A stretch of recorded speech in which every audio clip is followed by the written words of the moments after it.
Marxism quarantine सेसनको आज 7औं session क्लासमा चाहिँ म सम्पूर्ण सहभागी साथीहरूलाई स्वागत गर्न चाहन्छु। आजको हाम्रो छलफल कोरोना पछिको विश्व र नेपालको आर्थिक बाटो विषयमा केन्द्रित रहनेछ।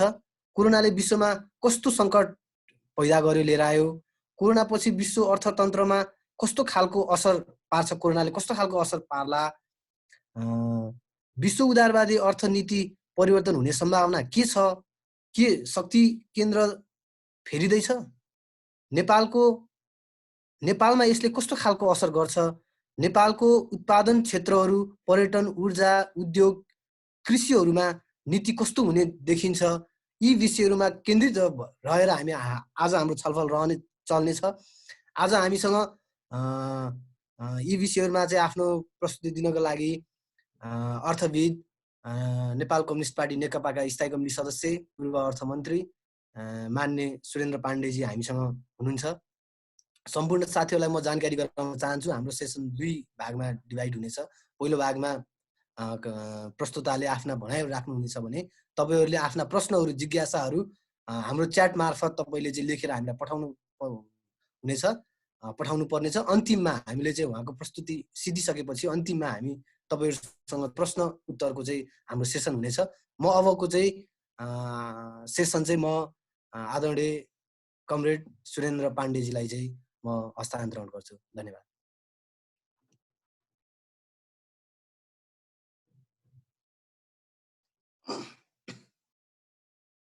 हजुरको आफ्नै म्युट भयो, त्यहाँबाट हजुरको आफ्नै म्युट भएछ।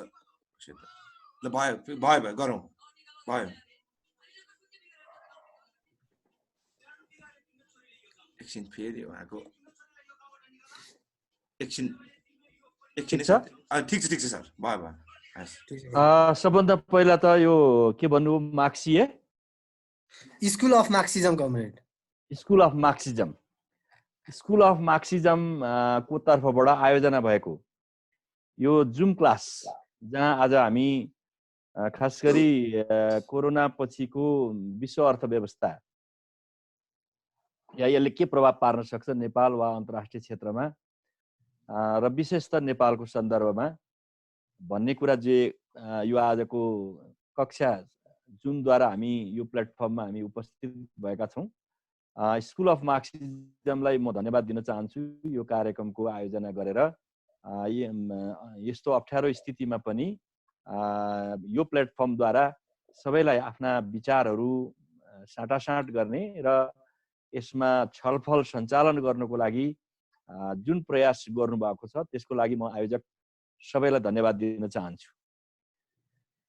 त्यसै गरी यो जुम प्लेटफर्ममा आज आबद्ध हुनुभएका सबै साथीभाइहरूलाई म हार्दिक धन्यवाद भन्न चाहन्छु र उहाँहरूले सक्रियतापूर्वक यो प्लेटफर्मको यो छलफल पछि पनि आफ्नो ठाउँहरूबाट आज हामीले गरेका छलफलहरूलाई लिएर अगाडि बढ्ने, आपसमा छलफल चर्चा परिचर्चा गर्ने र आउँदा दिनहरूमा नेपाललाई कसरी अगाडि बढाउने, नेपालको अर्थव्यवस्था, नेपालको सामाजिक प्रणाली, नेपालको चाहिँ अर्थ राजनीति कसरी अगाडि बढ्छ, नेपालको सोसियो पोलिटिकल सिचुएसनमा कस्तो चेन्ज ल्याउन सकिएला, ती सबै कुराको सन्दर्भमा यसले थोरै भए पनि भूमिका खेल्न सक्यो भने यो आजको छलफल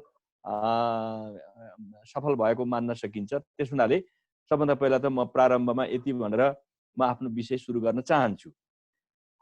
भर्खरै यसको सञ्चालकले भन्नुभएको छ विश्वको स्थिति के छ, अहिले नै सबै कुराको आकलन अझै भइसकेको छैन, तर यो आकलन क्रमशः हुँदैछ। जस्तो अप्रिल महिनाको अन्तिमसम्म भन्नाले अब हामी अन्तिममा छौँ, यस अवस्थासम्म अब विभिन्न विश्वका विभिन्न ठाउँहरूमा कोरोना चाहिँ पार्सियल्ली लकडाउन चाहिँ खुला गर्न सकिन्छ कि भन्ने प्रयासहरू भइरहेछ। कहीँ स्कुल खोल्ने, कहीँ के गर्ने, कहीँ निश्चित व्यवसायहरूलाई मात्रै खुला गर्ने खालको छ।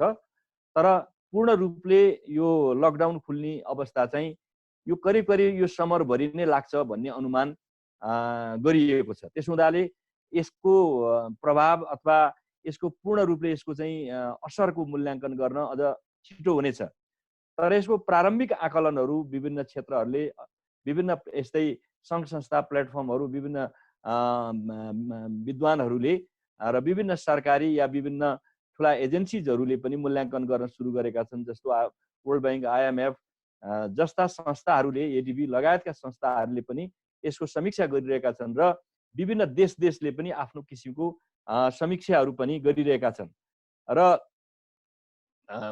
ठुला देशहरू, खास गरी ठुला औद्योगिक देशहरूले यसको के प्रभाव पर्न सक्छ भन्ने कुराको मूल्याङ्कन गरिरहेका छन्। यो सन्दर्भमा अहिले भर्खरै IMF ले एउटा स्टडी गरेको छ। उसले के भन्छ भने 3 महिना अगाडिसम्म हामीले यो वर्षको प्रारम्भमा के आकलन गरिरहेका थियौँ सन् 2020 को प्रारम्भमा भन्दा विश्वमा 170 देशहरूले यो वर्षको आर्थिक वृद्धि सकारात्मक हुनेछ भन्ने हाम्रो निष्कर्ष थियो। तर 3 महिनापछि आएर हाम्रो निष्कर्ष के रह्यो भने 160 वटा देशको अब आर्थिक वृद्धि चाहिँ नकारात्मक, ऋणात्मक हुनेछ, माइनसमा जानेछ। यस खालको चाहिँ मूल्याङ्कन गरिरहेका छन्। विश्वका 189 देश अहिले IMF को मेम्बर छन्। 189 देशमध्ये 160 देशमा चाहिँ अर्थतन्त्र नकारात्मक हुनेछ भन्ने भइसकेपछि यसको समग्र विश्वव्यापी प्रभाव कस्तो हुन्छ भन्ने कुरा हामीले सहज रूपमा अनुमान गर्न सक्छौँ। विश्वमा 1930 पछिको सबैभन्दा ठुलो आर्थिक सङ्कटको रूपमा यो सङ्कटलाई कोरोनाले ल्याएको सङ्कटलाई चाहिँ मानिँदैछ। त्यस हुनाले पनि पूर्ण रूपले यो स्वस्थ हुनको लागि 2021 को उत्तरार्धमा गएर मात्रै, अझ 2022 तिर गएर मात्रै कोरोनाबाट हामीले उन्मुक्ति पाउन सक्छौँ भन्ने एउटा सामान्य अवस्थामा फर्किन सक्छौँ। अझ त्योभन्दा प्लस हुनको लागि अझै समय कुर्नुपर्छ भन्ने खालको आकलन गरिएको हुँदा यसको आर्थिक, राजनीतिक र सबै प्रकारका चाहिँ यसको प्रभाव चाहिँ धेरै दूरगामी र धेरै नै महत्त्वपूर्ण हुन्छ। धेरै भविष्यसम्म यसले ठुलो प्रभाव पार्छ र कयौँ देशहरूमा राजनीतिक उथलपुथल ल्याउन सक्छ कि भन्ने कुराको आकलन पनि गरिँदैछ। त्यस हुनाले पनि यसको हामीले क्रमशः हामीले राम्ररी अध्ययन गर्नुपर्ने खाँचो छ र अहिले कमसेकम पनि यो अर्थतन्त्रलाई सामान्य अवस्थामा फर्काउनलाई मात्रै पनि झन्डै 8,000 अरब डलरको चाहिँ राहत प्याकेजको जरुरत छ भनेर विभिन्न देशहरूले विभिन्न प्रकृतिको राहत प्याकेजहरू पनि अगाडि सार्न थालिसकेका छन्। र सामान्य प्रणालीबाट चाहिँ आर्थिक प्रणाली सञ्चालन हुन सक्दैन। बाहिरबाट अब एक्स्ट्रा प्रयासबाट चाहिँ इकोनोमी चाहिँ पम्पिङ गर्नुपर्छ।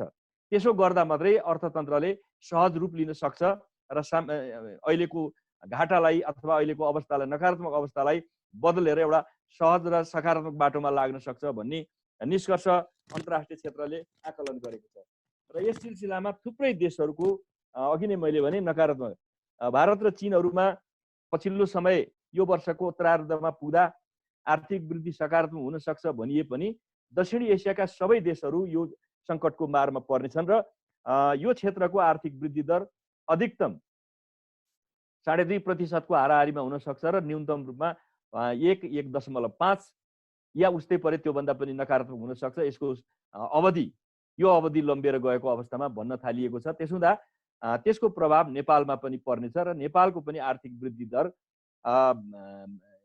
1 देखि 1.5 देखि 2.5 बढीमा यही सीमाभित्र रहन सक्ने स्थिति छ। जो कि हामीले गएको आर्थिक वर्ष, यो चालु वर्षको, यो वर्षको बजेटको घोषणामा हामीले के भनेका थियौँ भने 8.5% को आर्थिक वृद्धि दर हामीले आर्जन गर्न सक्छौँ अथवा हासिल गर्न सक्छौँ भन्ने हाम्रो आकलनको विपरीत यो, यद्यपि हाम्रो आर्थिक वृद्धि दर कोरोना नआए पनि हामी त्यो 8.5 मा जान सक्दैनौँ भन्ने पूर्व अनुमान भइसकेको थियो। 5, 5.5 मा झर्न सक्छ भन्ने आकलन भइसकेको थियो। किनभने धानको बाली चाहिँ धानको उत्पादन घटेको र अरू थुप्रै क्षेत्रको इन्डिकेटर जहाँ चाहिँ राम्रो हुन सक्छ भन्ने अनुमान गरिएको थियो। भ्रमण वर्ष सफल होला भन्ने आकलन गरिएको थियो। यी धेरै कुराहरूबाट चाहिँ यो नकारात्मक हुन्छ भन्ने निष्कर्षमा पुगिसकेको थियो। त्यसमाथि पनि अब कोरोनाको चापमा परिसकेपछि अब त्यो अर्थतन्त्र अथवा आर्थिक वृद्धि चाहिँ धेरै तल खस्किने स्थिति देखा परेको छ र हाम्रो धेरै कुरामा यसको प्रभाव पर्न सक्ने अवस्था छ। यसको मुख्य प्रभावहरू मध्ये एग्रिकल्चरमा अहिले ठुलो प्रभाव पर्न सक्ने देखिन्छ। अहिले नै पनि के छ भने एकातर्फ बजारमा वस्तुको आवश्यकता छ तर सप्लाई नभएर वस्तु चाहिँ मानिसहरूले चाहिँ सडकमा फालिरहेको दुध अरू छ। त्यस खालका व्यवसायहरू, कृषिमा आश्रित मानिसहरू, व्यावसायिक मानिसहरू सङ्कटमा जाने, उनीहरूको व्यवसाय टाटपल्टिने, ऋणहरू तिर्न नसक्ने अवस्था हुने, गाई गोठहरू बन्द गर्नुपर्ने, या कुखुराका चाहिँ ह्याचरीहरू या पोल्ट्री फर्महरू बन्द हुनुपर्ने, दाना उद्योगहरू चाहिँ बन्द हुन सक्ने, यस खालको एउटा परिस्थिति चाहिँ विद्यमान छ। र हाइवेका धेरै दुकानहरूमा चाहिँ चिया बेचेर या भात खुवाएर राख्ने होटलहरू यो लामो कोर्स बन्द भयो भने तिनले आफ्नो कामदारहरूलाई चाहिँ होटलमा चाहिँ काम दिएर राख्न सक्ने परिस्थिति छैन। तिनीहरू सबैलाई बिदा गर्ने र होटल बन्द गर्ने एउटा स्थिति हुँदा कैयौँको रोजीरोटी एकसाथ जाने स्थिति छ। कतिसम्म आकलन गरिएको छ भने अहिले खास गरी इन्डिया, खाडी क्षेत्र, मलेसियामा त्यहाँको यो कोरोनाको प्रभावको कारणले त्यहाँबाट चाहिँ धेरै व्यवसायहरू चाहिँ डाबाडोल हुने र 2.5 मिलियन अथवा 25 लाखदेखि झन्डै 40 लाख मानिसहरू नेपाल फर्किन सक्छन् भन्ने केही आकलनहरू गर्न थालिएको छ। यो दुवै इन्डिया, मध्यपूर्व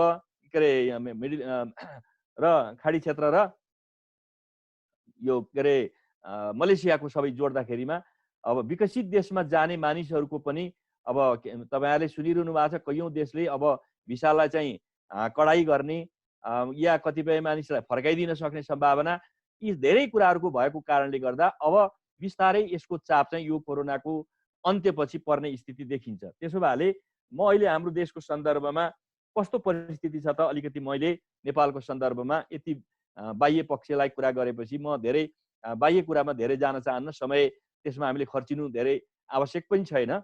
किनभने अब यसको प्रभाव मैले अघि नै भने संक्षेपमा विश्वव्यापी रूपमा चाहिँ सङ्कटमा परेको कारणले गर्दा हाम्रो देश जहाँ धेरै जसो हाम्रा चाहिँ विकास आयोजनाहरू, हाम्रो बजेट वैदेशिक सहायता, वैदेशिक ऋणमा चाहिँ आश्रित छ, निर्भर छ र हाम्रो आयातमा आधारित हाम्रो अर्थतन्त्र भएको र हाम्रो राजस्व पनि खास गरी आयातमा आश्रित छ, वैदेशिक व्यापारसँग यसको चाहिँ सम्बन्ध जोडिएको हुँदा ती जम्मै कुरा जम्मै क्षेत्रमा चाहिँ प्रभावित पर्यो भनेदेखि हाम्रो आन्तरिक राजस्वको स्रोतदेखि बाह्य आम्दानी चाहिँ स्रोत सबैमा प्रभाव पर्ने र त्यसले गर्दा हामीलाई आउँदा दिनहरूमा चाहिँ हाम्रो अर्थतन्त्रमा निकै ठुलो जोखिम, निकै ठुलो समस्याहरू चाहिँ देखा पर्न सक्ने सम्भावना छ।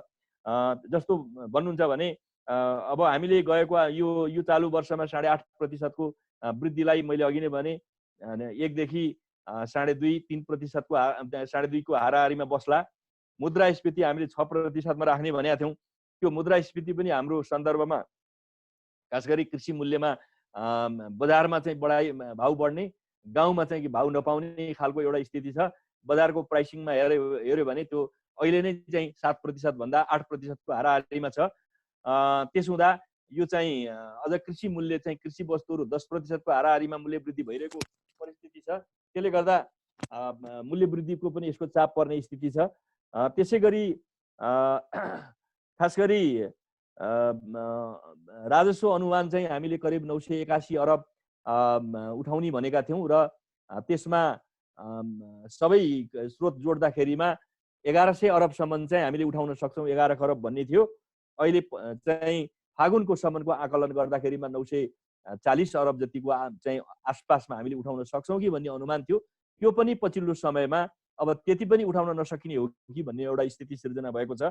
अब विप्रेषण आए, खास गरी हाम्रो रेमिट्यान्सको आम्दानी, जसबाट हाम्रो चाहिँ फरेन करेन्सीको रिजर्भ, खास गरी वैदेशिक मुद्राको भण्डारण चाहिँ को मुख्य स्रोतको रूपमा चाहिँ हाम्रो रेमिट्यान्स थियो। त्यो रेमिट्यान्स विदेशमा जानेहरूको रोजगारी गुम्दा वा त्यही पनि अर्काको रोजगारीबाट चाहिँ उनीहरू चाहिँ बाहिर वञ्चित भएर चाहिँ आम्दानी गर्न नसक्दा, तलब नपाउँदाको स्थितिमा त्यहाँबाट पठाउने पैसा चाहिँ घट्न थालेको छ र रेमिट्यान्समा पनि करिब 500 माघसम्म 513 अरब हाम्रो आएको थियो। पोहोर साल नै हाम्रो 8.5 खरब चाहिँ हामीले रेमिट्यान्स थियो। यसपालि हामी 9-9.5 खरबको चाहिँ आसपासमा हामीले आशा गरेको। विदेशमा जाने मान्छेको सङ्ख्या चाहिँ बढेको छ 21% भन्दा बढी, तर रेमिट्यान्स चाहिँ घट्न थालेको छ। यो खालको एउटा परिस्थिति चाहिँ विद्यमान देखिन्छ। वैदेशिक मुद्रा सञ्चित हामीसँग करिब 11-12 खरब चाहिँ हामीसँग पैसा छ, तर यो पैसा पनि हामी डलर टर्ममा यो पैसाको अवस्था छ। तर हामीलाई एकैसाथ अब रेमिट्यान्स प्राप्त नहुने र वैदेशिक सहायतामा कटौती हुने स्थिति आयो भनेदेखि हामीलाई अर्को वर्ष चाहिँ वैदेशिक मुद्राको चाहिँ के भने स्रोत कमी हुँदा हामीले कतिपय वस्तुहरू इम्पोर्ट गर्न पर्यो, हामीलाई सडक बनाउन, अरू विभिन्न किसिमको पूर्वाधार बनाउन ठुल्ठुला मेसिन र औजार उपकरण किन्न पर्यो भने पनि हामीसँग पैसा हुँदैन। फरेन करेन्सी नभएपछि हामी एलसी खोल्ने र सामग्री ल्याउन सक्दैनौँ। त्यसमा हामीले कन्ट्रोल गर्ने बित्तिकै हाम्रो ग्रोथलाई, हाम्रो विकासलाई, हाम्रो डेभलपमेन्टलाई शुद्ध पनि असर पार्ने एउटा स्थिति हुन्छ। हाम्रो चाहना, हाम्रो आवश्यकता चाहिँ बढी चाहिँ यो विकासका परियोजनाहरू, पूर्वाधारका परियोजनाहरू अगाडि बढाउनु पर्ने खाँचो छ। तर हामीलाई चाहिने पैसा चाहिँ भएन भने हामी त्यसमा लगानी गर्न सक्दैनौँ। कतिपय परियोजना हामीले स्टप गर्नुपर्ने या अर्को वर्षलाई सार्नुपर्ने अवस्था आइलाग्छ। त्यसो भए पनि हामीसँग फरेन करेन्सीको चाहिँ सङ्कट मैले देख्छु। त्यसै गरी अर्को मैले के देखिरहेको छु भने अहिले यो जिडिपीकै के कुन क्षेत्रमा मैले प्रभाव पर्ने रहेछ भनेर मैले यसो हेरेको, झन्डै हाम्रो कृषिमा 25% को हाराहारीमा योगदान दिन्छ कृषिले। यस वर्ष धानको उत्पादन घटेको, बाली भित्र्याउने बेलामा चाहिँ बाली लगाउने बेलामा चाहिँ मेसिन उपकरणहरूको प्रयोग हुन पनि सकेन। कयौँ चाहिँ पशु कुखुराको आहारा दाना उद्योगहरू बन्द हुने स्थिति भएको, त्यसको सप्लाई बन्द भएको, यो सबै कारणले गर्दा यसपालि कृषिमा हाम्रो असर पर्ने म देख्छु। त्यसमा तल झर्ने, हाम्रो अपेक्षाभन्दा तल झर्ने देखिन्छ। अर्को हाम्रो ठुलो क्षेत्र हो जसबाट हाम्रो चाहिँ जिडिपीमा यो योगदान गर्थ्यो, थोक र खुद्रा बजार झन्डै 13% को हाराहारीमा हामीले त्यसको योगदान हुनसक्छ भनेको आयातमा कमी भयो। हाम्रो एलसी नै खोल्न बन्द भएको छ। अहिले सबै गाडीहरू चाहिँ बन्द भएको कारणले गर्दाखेरिमा र हाम्रा कतिपय निर्माण आयोजनाहरू बन्द भएको, कृषिजन्य उत्पादनमा कमी आएको, यी सबै कारणले गर्दा थोक र खुद्रा बजारलाई पनि नराम्ररी प्रभावित गरेको छ। त्यसै गरी घर जग्गा व्यवसाय करिब बन्द जस्तै छ। झन्डै यसले हामीलाई 11-11.5% को हाम्रो आर्थिक वृद्धि चाहिँ हामीलाई प्राप्त हुने गर्दथ्यो, त्यसमा कमी आउने देखिन्छ। निर्माण क्षेत्रले झन्डै हाम्रो 10% को योगदान दिने गरेको छ। कन्स्ट्रक्सन क्षेत्रले, त्यसमा सबै जस्तो ठुला आयोजनाहरू, सडकदेखि लिएर सबै आयोजनाहरू ठप्प छन्।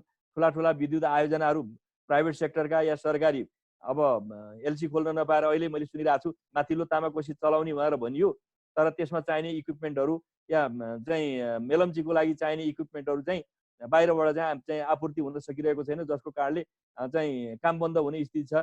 भैरवा र पोखराका एयरपोर्टका निर्माणको कर्मचारीहरूलाई के अरे चलाउने भनियो, तर टेक्निसियनहरू बाहिर हिँडे, त्यहाँबाट चाहिने सबै औजार र उपकरणहरू बाहिरबाट आयात हुन सकेन, काम अगाडि बढ्न सकेन भने काम ठप्प छ। यस हिसाबले निर्माण क्षेत्र पनि नराम्ररी प्रभावित भएको छ। शिक्षाले झन्डै हाम्रो चाहिँ 7% चाहिँ जिडिपीमा योगदान गर्छ। शिक्षा क्षेत्रले पनि यसपालि शिक्षा पनि झन्डै अब सबै क्षेत्र बन्द छ। यसमा पनि गिरावट आउने, झन्डै 1-2% भन्दा बढी नै यसमा गिरावट आउने स्थिति देख्छु म। उद्योग क्षेत्र हामीले झन्डै 5% को हाराहारीमा उद्योगको चाहिँ हाम्रो वृद्धि हुन सक्थ्यो, ग्रोथ, त्यसमा पनि यसपालि कमी आउने देखिन्छ। उद्योगहरू अहिले सबै जसो उद्योगहरू बन्द छन्। यातायात सञ्चार क्षेत्रले पनि हाम्रो झन्डै 6% जस्तो हाम्रो चाहिँ जिडिपीमा योगदान गर्ने गर्छ, त्यो पनि प्रभावित भएको छ। यातायात अहिले सबै बन्द छ, हवाई यातायात बन्द छ, सबै प्रकारको चाहिँ बन्द छन् भनेपछि त्यसले पनि हाम्रो चाहिँ के भने गरेको छ। वित्तीय मध्यस्थता भएर विभिन्न बैंक र सहकारी विभिन्न संस्थाहरू, बिमाहरूले चाहिँ काम गरिरहेछन्, त्यसले पनि 6% हाम्रो करिब जिडिपीमा योगदान गर्ने स्थिति छ।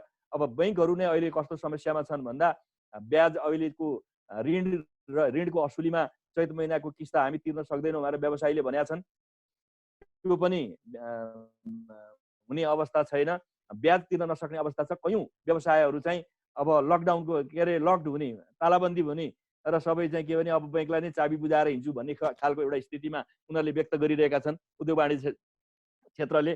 त्यो पनि समस्या पर्नेछ भनेपछि अर्थतन्त्रका मूलभूत क्षेत्रहरू, सबै जसो क्षेत्रहरू चाहिँ यो अहिलेको कोरोनाको प्रभावमा रहेको हुँदा अब यसको एउटा ग्लोबल इम्प्याक्ट, नेपाली इम्प्याक्टमा पनि नेपालको एकदमै प्रत्यक्ष प्रभाव पर्छ भन्ने मैले देख्छु।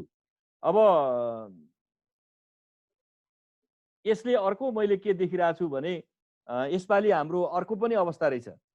जस्तो अहिले हामी भारतबाट चाहिँ विद्युत आयात गर्ने गर्थ्यौँ, अहिले हाम्रो चाहिँ उद्योग धन्दा सबै बन्द भएको कारणले गर्दा भएको विद्युत पनि उत्पादन चाहिँ खपत हुँदो रहेछ। त्यसबाट जो विद्युत बेचेर पैसा आउने कुरा थियो त्यो पनि कटौती भइरहेछ। त्यस क्षेत्रबाट आउने पैसा विद्युत ग्यास पानीबाट चाहिँ हामीले चाहिँ जुन प्राप्त गर्ने पैसा थियो त्यसले पनि जिडिपीमा फाइदा होइन लसै गरेको छ। उत्पादन भएर पनि बिक्री हुन सकेको छैन, किनभने अहिले औद्योगिक क्षेत्र सारा होटलहरू जसले चाहिँ हाम्रो ठुलो मात्रामा चाहिँ या निर्माण क्षेत्र जसले चाहिँ ठुलो मात्रामा विद्युतको खपत गर्दथे ती सबै चाहिँ बन्द छन्। यसले गर्दाखेरिमा सबै क्षेत्रहरू प्रभावित हुने देखिन्छ र रोजगारीको क्षेत्रमा चाहिँ निकै ठुलो असर पर्ने मैले देख्दछु। अब बैंकहरूको कस्तो स्थिति छ भन्दा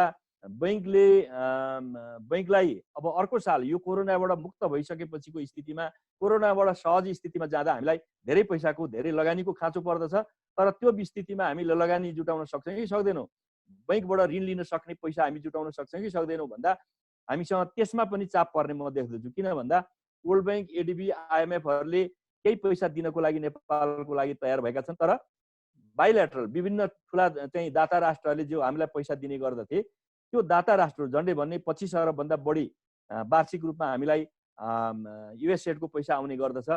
15 अरब 17 अरबभन्दा बढी हामीले डिफिटबाट ब्रिटिस पैसा आउने गर्दछ।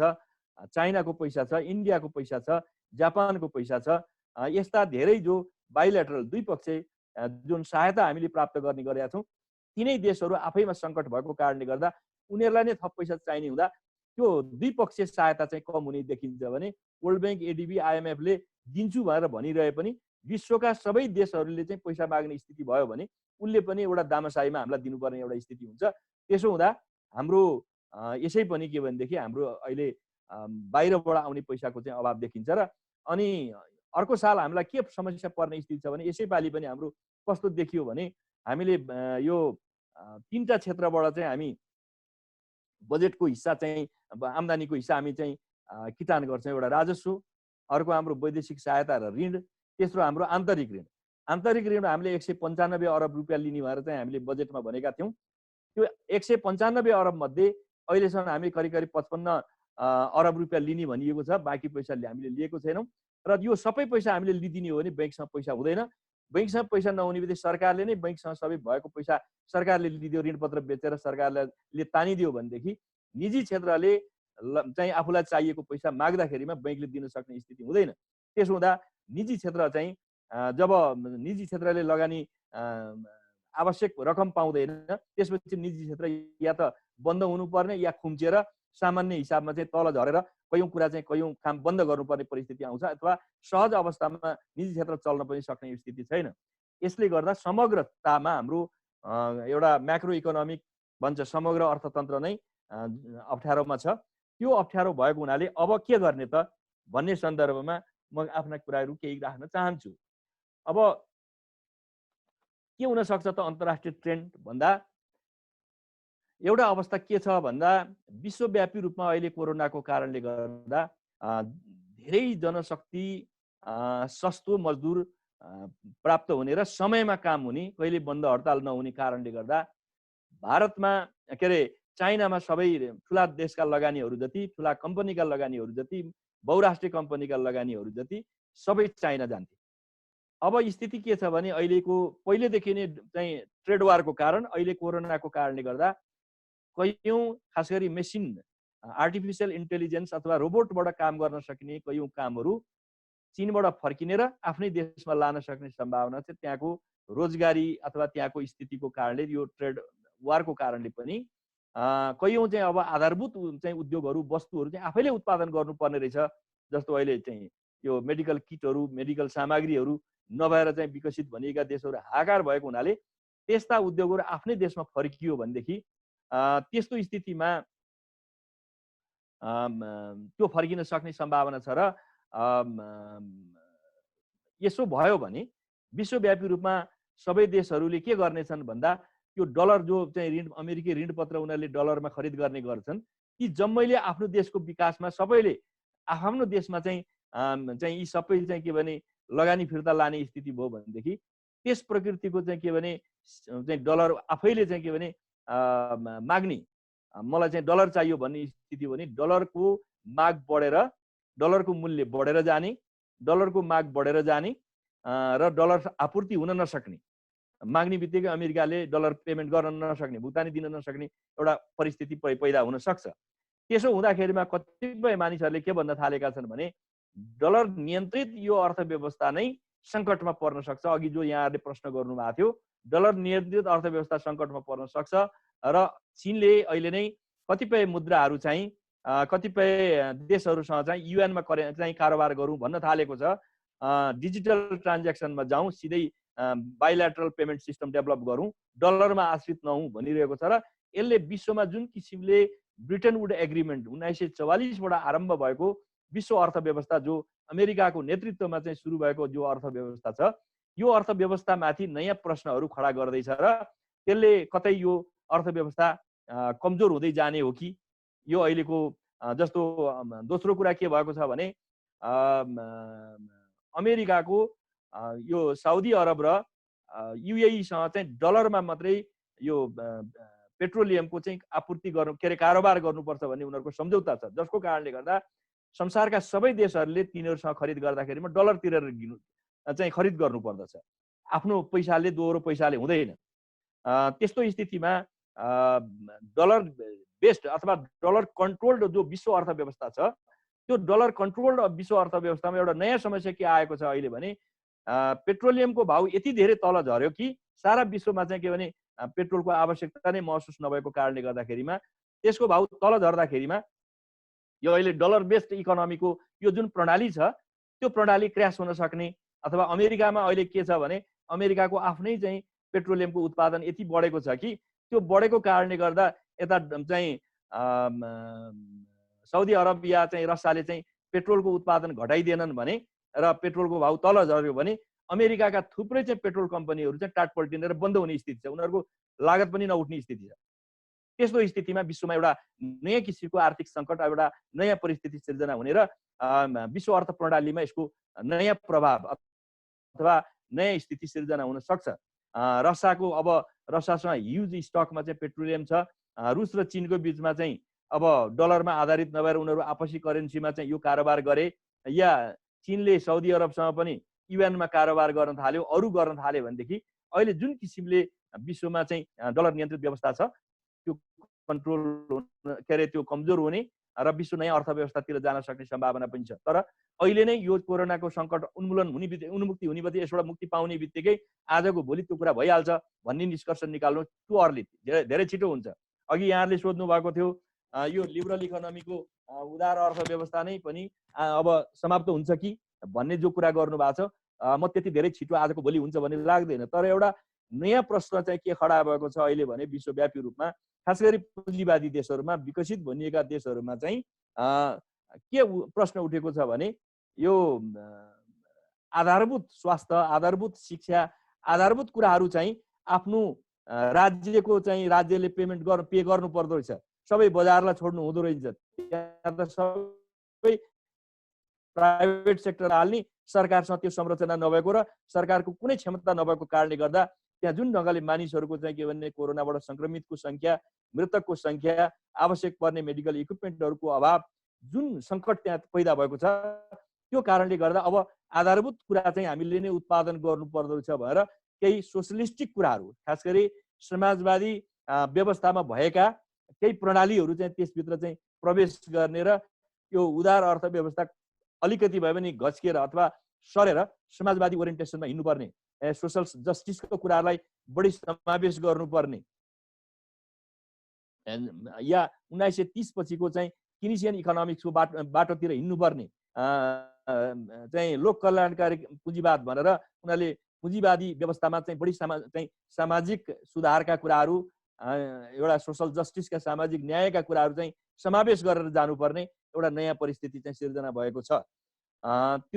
त्यो केही समयको लागि मात्रै फेनोमेना हुन्छ कि यसले एउटा विश्वव्यापी रूपमा आन्दोलनको रूप अथवा एउटा ट्रेन्ड, एउटा तागतको रूप लिन सक्छ भन्ने कुरा चाहिँ यसभित्रका एक्टरहरूले, यसभित्रका सबै पक्षहरूले कसरी मुभ गर्दछन्, नेतृत्व गर्दछन्, पहल गर्दछन्, प्रयास गर्दछन् भन्ने कुरामा निर्धारण गर्छ।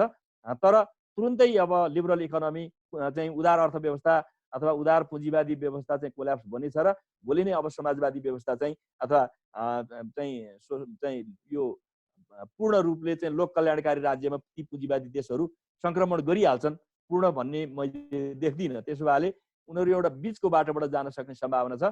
त्यो पनि अहिलेको तुलनामा त्यो सकारात्मक हुन्छ।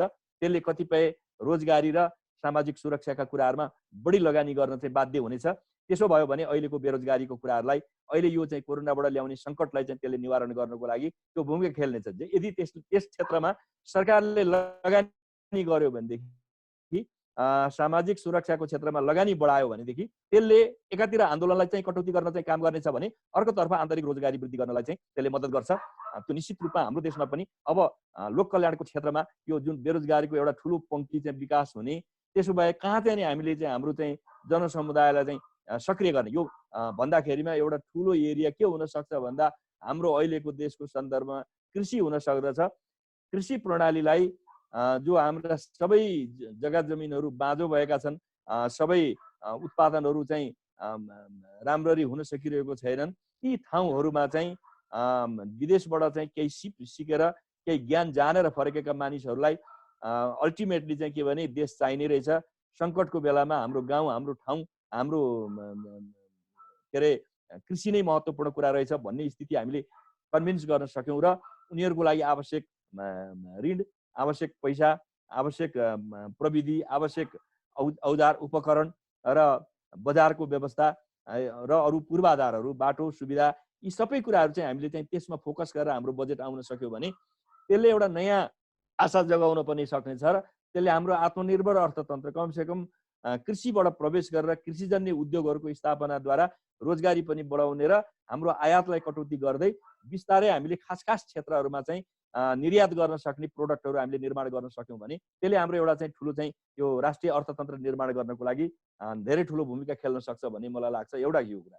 अब दोस्रो अहिले अर्को एउटा हामीले ख्याल गर्नुपर्ने कुरा के हो भने जस्तो अब राजस्व घट्ने स्थिति आयो, वैदेशिक सहायतामा पनि केही कटौती हुन सक्ने स्थिति आयो भने हामी कसरी सस्टेन गर्छौँ त भन्दा हामीले यस बेलामा सोच्नै पर्ने कुरा के हो भने अनावश्यक प्रकृतिका चालु खर्चहरू कटौती गर्ने र ती पैसाहरू चाहिँ सकेभर सरप्लस गर्ने, त्यसलाई बचाउ गर्ने र अनि उत्पादनशील क्षेत्रमा लगानी नगर्ने हो भनेदेखि हामी सर्भाइभ गर्दैनौँ, हामी टिक्न सक्दैनौँ। जस्तो पुँजीवादी देशहरूमा चाहिँ सबै मान्छे गाडी किन्न सक्छन्, तर सरकारमा गयो भनेदेखि त्यहाँ कुनै कर्मचारीहरूलाई गाडी सुविधा दिँदैनन्, सचिव हुँदा पनि दिँदैनन्।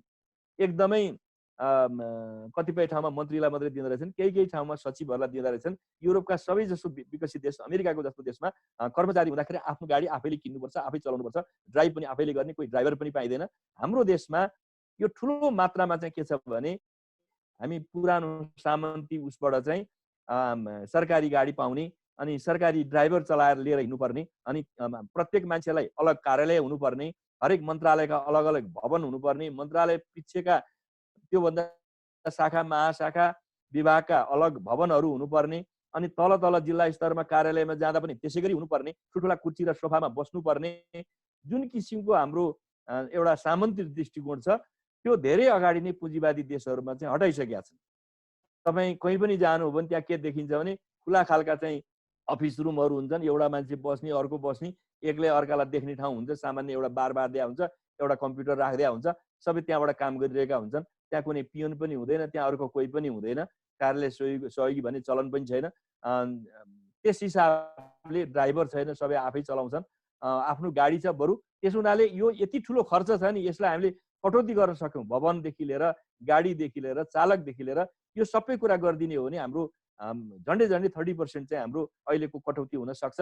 त्यसो गर्न सक्यौँ भने त्यसले एउटा कल्चरको रूप पनि स्थापित गर्छ।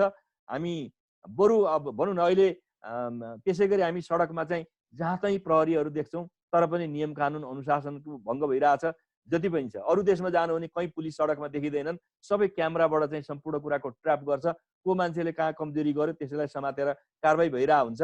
भनेपछि त्यस प्रकृतिको प्रणालीमा जानलाई चाहिँ यसले प्रेरित गर्छ र त्यसतर्फ हामी जान सक्यौँ भने निकै ठुलो खर्च चाहिँ हामीले कटौती गर्न सक्छौँ र हाम्रो समाजलाई, हाम्रो सरकारलाई, हाम्रो राज्यलाई पनि एउटा आधुनिक ढाँचामा चाहिँ लिएर जान सक्छौँ र विश्वका अरू देशले अवलम्बन धेरै दशकौँ चाहिँ 30, 40, 50 वर्ष अगाडि गरिसकेका कुराहरू आज पनि हामीले गर्न सकिरहेका छैनौँ। त्यो बदल्नलाई यसले चाहिँ एउटा अवसरको रूप, एउटा मौकाको रूपमा आएको छ, त्यो गर्नुपर्दछ।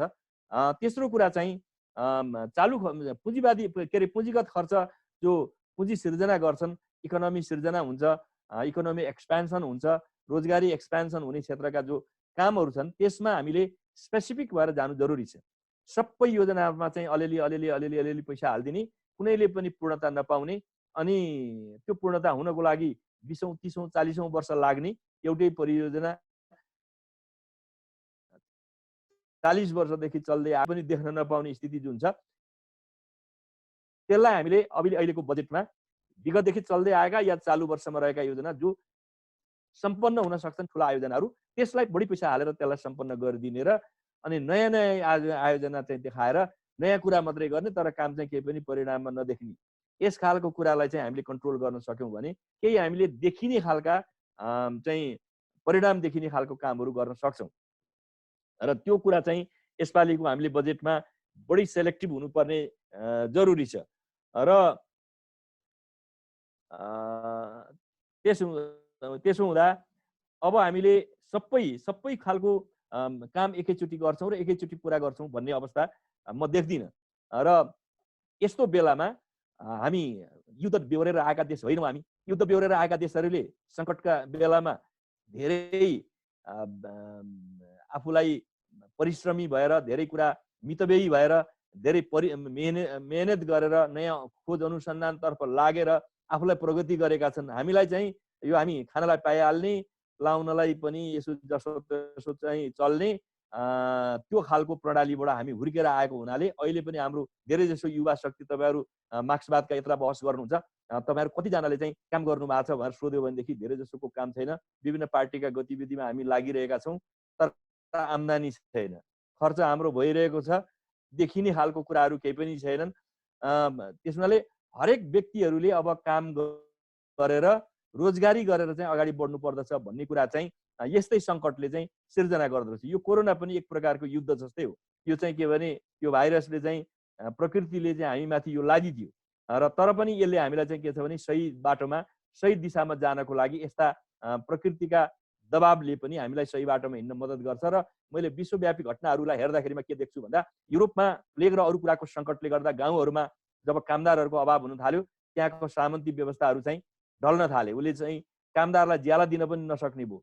प्लेगले मान्छे गाउँका गाउँ मरेपछि अनि त्यहाँका गाउँका मान्छे पनि सुरक्षाको लागि सहर पसेपछि ती सामन्ती व्यवस्था ढल्न थाले, त्यहाँ पुँजीवादी व्यवस्था आयो। र अहिले हाम्रो देशको पनि या संसारका धेरै देशहरूमा यस्ता चाहिँ सङ्कटको बेलामा नै सधैँ यो राजनीतिक आन्दोलन र चाहिँ द्वेषबाट मात्रै, द्वन्द्वबाट मात्रै राजनीतिक परिवर्तन हुन्छ भन्ने मान्छेलाई बुझिया छन्। त्यस्तो होइन। राजनीतिक परिस्थिति परिवर्तनको परिस्थिति पनि प्राकृतिक कारणहरूले पनि सिर्जना गरिदिन्छन्। कहिले ठुला महामारीबाट, भूकम्प जस्ता या प्राकृतिक प्रकोपहरूबाट, यस्ता कुराहरूबाट पनि देशलाई चाहिँ के भने नयाँ बाटोमा लाग्नलाई सोच्न बाध्य बनाउने स्थिति बन्छ। अहिले हाम्रो देशमा परिस्थिति त्यस्तै ढङ्गले विकसित भएको छ।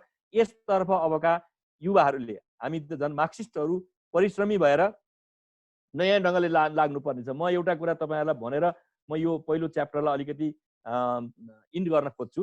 मैले नेपालको सन्दर्भमा हामी समाजवादको कुरा गरिरहेका छौँ, कसरी जाने होला भनेर म यसो अध्ययन गर्ने गर्दछु। मार्क्सले घोषणापत्रमा 10वटा कुरा भनेका थिए।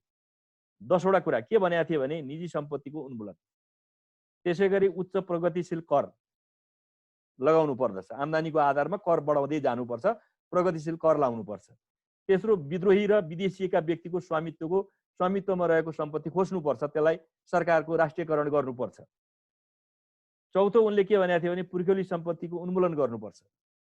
पाँचौं, राष्ट्रिय बैङ्कको स्थापना गरेर सम्पूर्ण लोन, ऋणदेखि मुद्राको सम्पूर्ण नियन्त्रण गर्ने काम चाहिँ सेन्ट्रल गभर्मेन्टले गर्नुपर्दछ। राष्ट्रिय रूपले नियन्त्रित सञ्चार र यातायात अथवा सञ्चार र यातायातमा चाहिँ केन्द्रको चाहिँ सरकारको चाहिँ नियन्त्रण हुनुपर्दछ। उत्पादनका साधनमाथि सरकारी स्वामित्व हुनुपर्दछ। औद्योगिक र कृषि सेना निर्माण गरेर चाहिँ सारा मान्छेलाई चाहिँ के भनेदेखि रूपान्तरित गर्नुपर्छ। मान्छेलाई सम्पन्न गर्नको लागि औद्योगिक चाहिँ र कृषि सेना निर्माण गर्नुपर्छ भनेर उनले भनेका थिए। त्यसै गरी जनसङ्ख्याको पुनर्वितरण गर्नुपर्छ। सम्पूर्ण रूपले सहरमा केन्द्रित भयो भनेदेखि त्यसले एउटा सन्तुलन कायम हुँदैन, त्यसलाई विभिन्न क्षेत्रमा पूर्वाधार निर्माण गरेर रिडिस्ट्रिब्युट गर्नुपर्छ। ग्रामीण क्षेत्रमा अथवा अरू ठाउँहरूमा पनि मानिसहरूलाई चाहिँ विभिन्न किसिमको अर्बन सेन्टरहरू डेभलप गर्ने, विभिन्न सेन्टरहरू डेभलप गर्ने, गाउँमा पनि पूर्वाधार पुर्याएर त्यहाँ सेन्टरहरू बनाएर जनसङ्ख्याको पुनर्वितरण गर्नुपर्छ। निःशुल्क सार्वजनिक स्वास्थ्य शिक्षा सुरु गर्नुपर्दछ। यस्ता कुराहरू चाहिँ उनले गरेका थिए। यद्यपि यो योजना, यो कम्युनिस्ट घोषणापत्रले भनेका यी कार्यक्रम लागू गर्नको लागि 1917 मा अक्टोबर क्रान्तिपछि 1918 मै सबै सम्पत्ति चाहिँ अब सरकारले ल्याउनु पर्दछ घोषणापत्रमा भने अनुसार भनेर प्रयत्न सुरु भयो। सुरुमा 1918 मा चाहिँ वार कम्युनिजम भएर त्यसको प्रयास पनि गरियो, तर त्यो प्रयास सफल हुन सकेन। 1920 मा जाने बित्तिकै मजदुरहरूलाई व्यवस्थापनको जिम्मा दिएर हिजोका साहु र म्यानेजरहरूलाई निकालिदिएर कारखाना जति जम्मै मजदुरले चलाउने भएर गरियो, तर कुनै कारखाना पनि चल्न सकेन र कारखाना टाट पल्टेर मजदुरले ज्याला पाउन नि नसक्ने भए। किन भन्दा उनीहरूसँग कुनै दक्षता थिएन, सिप पनि थिएन, खालि आवेश र आक्रोश मात्रै थियो, हामी गर्छौँ भन्ने मात्रै थियो, तर ज्ञान के थिएन। त्यो पुँजीपतिलाई, त्यो म्यानेजरलाई के थाहा थियो भने कच्चा पदार्थ कहाँबाट आउँछ, यो बनाएर बेच्न कहाँ पर्छ, मेसिन कहाँबाट आउँछ, पैसा कहाँबाट लिने, यी जम्मै कुराको ज्ञान उसँग थियो, तर त्यो मजदुरसँग त्यो थिएन। उसले त्यो जिम्मेवारी कहिले महसुस गरेकै थिएन, विद्रोहको मात्रै हुङ्कार गर्दथ्यो उसले। तर त्यसपछि 1921 मा लेनिनले न्यू इकोनोमिक पोलिसी, नयाँ आर्थिक नीति भन्ने अगाडि सारेर 20 जनासम्म मजदुरलाई फेरि लगाउन पाउने, निजी क्षेत्रले विदेशबाट पैसा ल्याउन पनि पाउने, यस्ता कुराहरू गरेर उनले चाहिँ समाजवाद भनेको चाहिँ यो पुँजीवादको यो अन्तिम रूप हो, समाजवादतर्फ प्रवेश गर्नको लागि अन्तिम पुँजीवादी रूप हो यो भनेर उनले एउटा मिश्रित अर्थतन्त्रको वकालतको कुरा गरेका थिए। तर 1927 मा पुगेपछि स्टालिनले फेरि त्यसलाई सबै समाप्त पारेर निजी त्यो व्यवस्था गरेर सबै राज्यको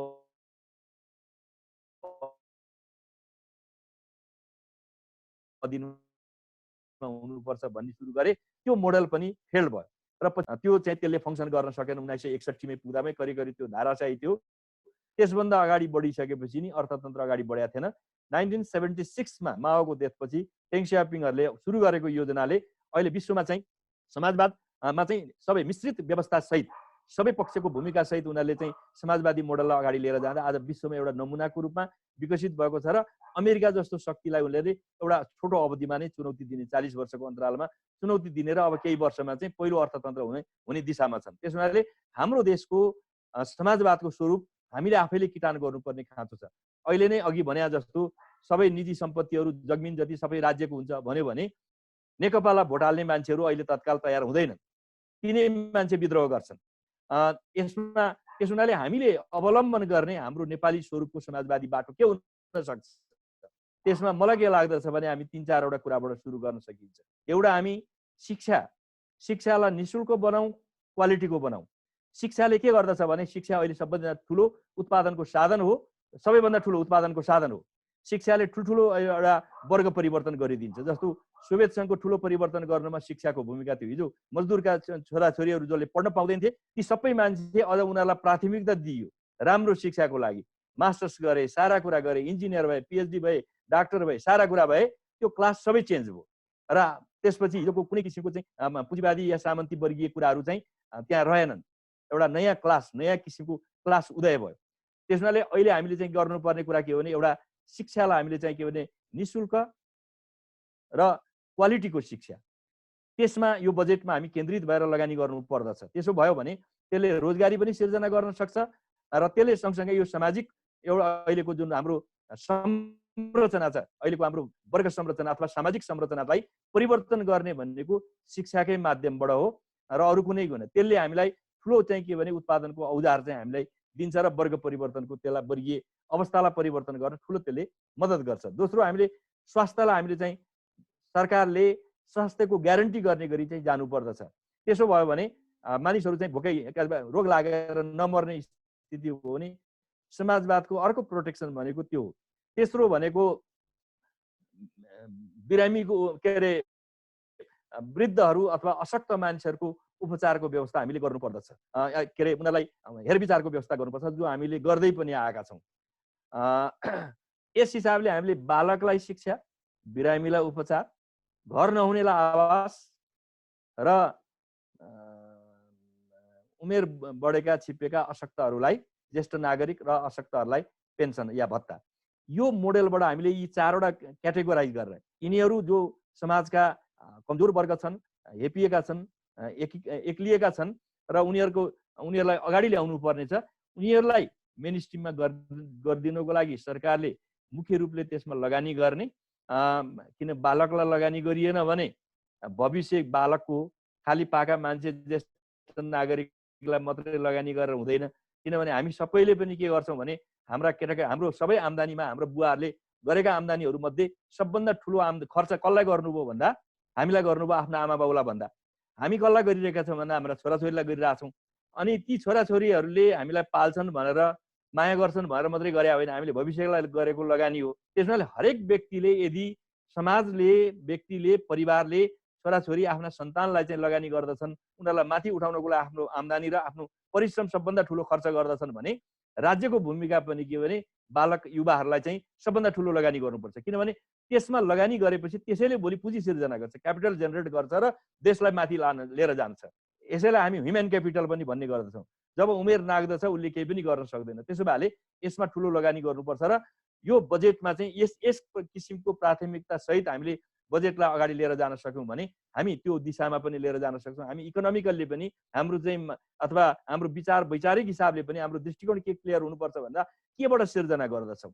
अहिले तुरुन्तै खोसेर वितरण गर्ने कुरा गर्न खोज्यौँ भने त्यो सम्भव हुँदैन। तर हामीले शिक्षामा राम्रो लगानी गरेर सबै बालबालिकालाई चाहिँ पढाउने ग्यारेन्टी गरिदिउँ र बाबुआमाले आफ्ना छोराछोरीलाई पढाउनुको लागि चिन्ता गर्नु परेन भने घरको सम्पत्ति बाँड्या जस्तै हो। खोज्ने भन्दा बाँडेर त्यो कुरा पुरा गर्न सक्यो भनेदेखि सबैले सरकारलाई चाहिँ जय जयकार पनि गर्दछन् र त्यसपछि अल्टिमेट सरकारको अथवा हाम्रो पार्टीको चाहिँ इच्छा अथवा हामीले सोचेको दिशातिर हामी अग्रसर पनि हुन सक्छौँ। यस हिसाबको योजना, नीति, सोचका साथ अब जानुपर्दछ।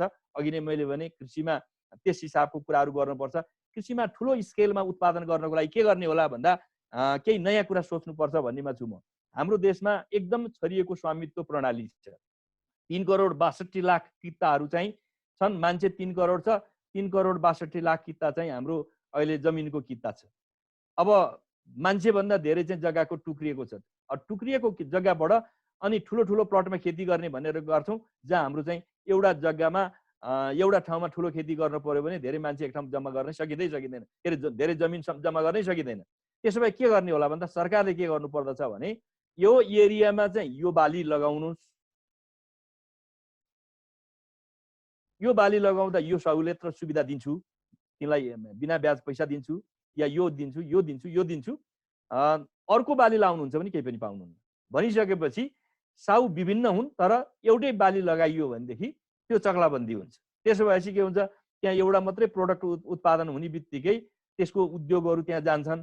त्यसले एउटा औद्योगिकरणको रूप लिन्छ। जस्तो मानुस पूर्वी नेपाल हाम्रो चाहिँ एकदमै धेरै अलैँची, चिया जस्तो कुरामा चाहिँ पपुलर छ।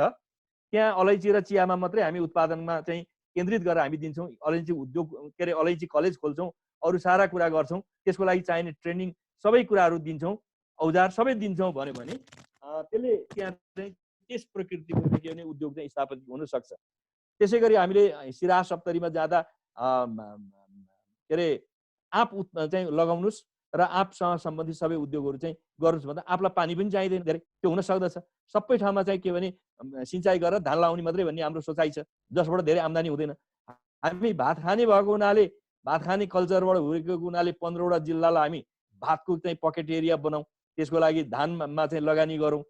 यसरी हामीले चाहिँ एरिया चाहिँ गरेर गऱ्यौँ भनेदेखि त्यसले के हुन्छ भन्दा हाम्रो उत्पादनमा चाहिँ सघन रूपले चाहिँ एउटै बाली उत्पादन हुने बित्तिकै चाहिँ हामीले खोजेको चाहिँ अल्टिमेट कुरा चाहिँ के भने खोजेको परिणाम हो। स्वामित्व भन्दा पनि परिणाम भएकोले त्यसले अल्टिमेटली के गर्छ भन्दा औद्योगिकरणको एउटा आधारशिला सिर्जना गर्छ। यस्ता केही नीतिका साथ यो हाम्रो चाहिँ बजेट निर्माण गर्न सक्यौँ भने अहिलेको यो जोखिम जतिसुकै ठुलो जोखिम भए पनि त्यसलाई सामना गर्ने हाम्रो सामर्थ्य हामीले बढाउन सक्छौँ। त्यस हिसाबले जानुपर्छ। निश्चित रूपमा यो जोखिम विगतको धेरै अवधिको भन्दा ठुलो छ र तर हरेक जोखिमहरू मानव जातिले उछिन्दै आएको छ, पछार्दै आएको छ। यस क्रममा पनि हामी पनि त्यो पछार्न सक्छौँ। अहिले यस हिसाबले चाहिँ नीति लिएर चाहिँ अगाडि बढ्नु पर्दछ भन्ने म प्रारम्भिक कुरा गर्न चाहन्छु।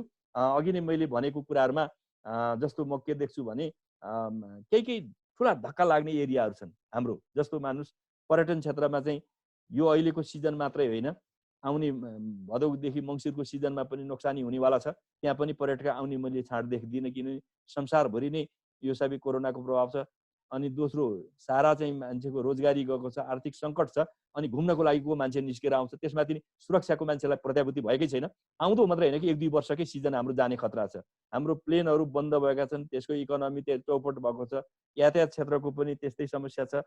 त्यसैले यो अर्को चाहिँ बजेटले चाहिँ गर्नुपर्ने कुरा के हो भने जुन एरिया चाहिँ सबभन्दा जुन व्यवसाय बढी सङ्कटमा छ, एग्रिकल्चर सेक्टर, अघि नै मैले भने जस्तो डेरी उद्योगहरू या यो के अरे नगदे बालीका क्षेत्रहरू या यो पोल्ट्रीहरू जसमा बढी प्रभाव पर्नेछ, त्यो क्षेत्रलाई रिभाइभ गर्नको लागि, त्यसलाई मर्न नदिने, त्यसलाई जोखिममा जान नदिनको लागि, या पर्यटन उद्योग त्यसलाई जोखिममा जान नदिनको लागि त्यस्ता सर्टेन क्षेत्रहरू छन् जसलाई बचाउनको लागि चाहिँ बजेटले विशेष आर्थिक प्याकेजहरू अगाडि सार्नेर उनीहरूलाई रिभाइभ गर्ने।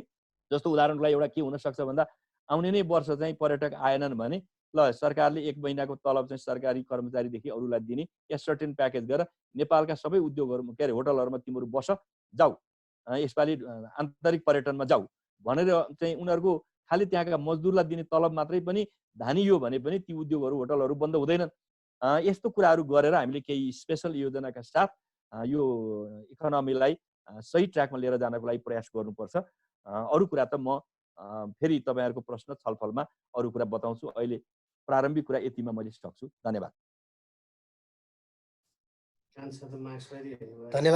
धन्यवाद आदरणीय कमरेडलाई। यहाँ धेरै साथीहरूले प्रश्न गर्नु भएको छ। धेरै साथीहरूको प्रश्नको मलाई जहाँसम्म लाग्छ उत्तर आइसके जस्तो लाग्छ, तर केही साथीहरूको प्रश्न चाहिँ मैले यहाँ लिँदैछु। हाम्रो निराजन पौडेलजी सोध्नुहुन्छ, नेपालमा साना तथा मझौला व्यवसाय यस कोरोनाका बढी प्रभावित छन्। यसमा आश्रित कामदारहरूले रोजगार गुमाउन सक्ने सम्भावना बढी छ भन्ने विश्लेषण आइरहेको छ। यस्ता साना उद्योगी व्यवसायिक कृषि उत्पादनलाई कस्तो योजना ल्याउनका लागि सरकारलाई र जनतालाई पार्टी नेता तथा पूर्व अर्थमन्त्रीको हैसियतले कस्तो सुझाव दिनुहुन्छ भनेर सोध्नुहुन्छ।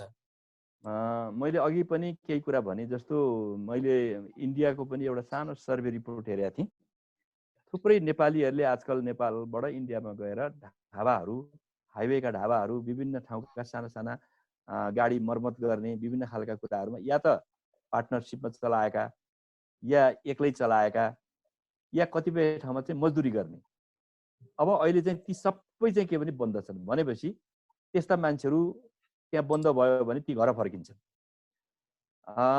बाहिर अब नेपालभित्रका पनि अघि तपाईँले प्रश्न गरेको जस्तै ती साना मझौला व्यवसायीहरू सबभन्दा पहिलो मर्कामा पर्छन्, किनभने उनीहरूसँग पुँजी कम छ।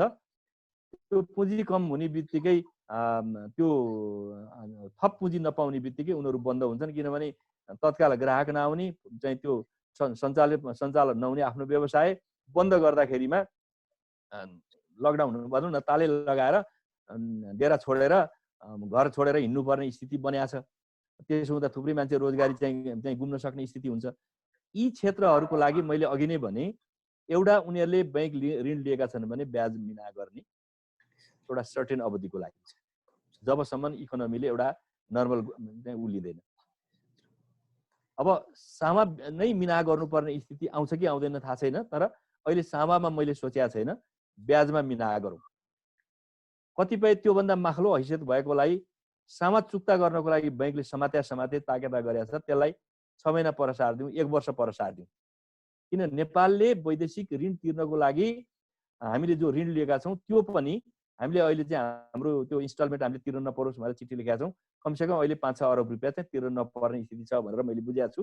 र यसै गरी वर्ल्ड बैंक र IMF र अझै भने नि हामीले विभिन्न दाताहरूबाट जो ऋण लिएका छौँ बायोलेटरल दुई देशको बिचमा पनि, ती सबै देशहरूलाई पनि अहिले यो जोखिममा परेका देशहरू अझ भन्यो भने LDC नेपाल जस्तो गरिब देशले लाई चाहिँ सङ्कट पर्ने हुनाले तिमीहरू ऋण असुली नगर है भनेर भर्खरै IMFले एक प्रकारको निर्देशनै गरेको छ।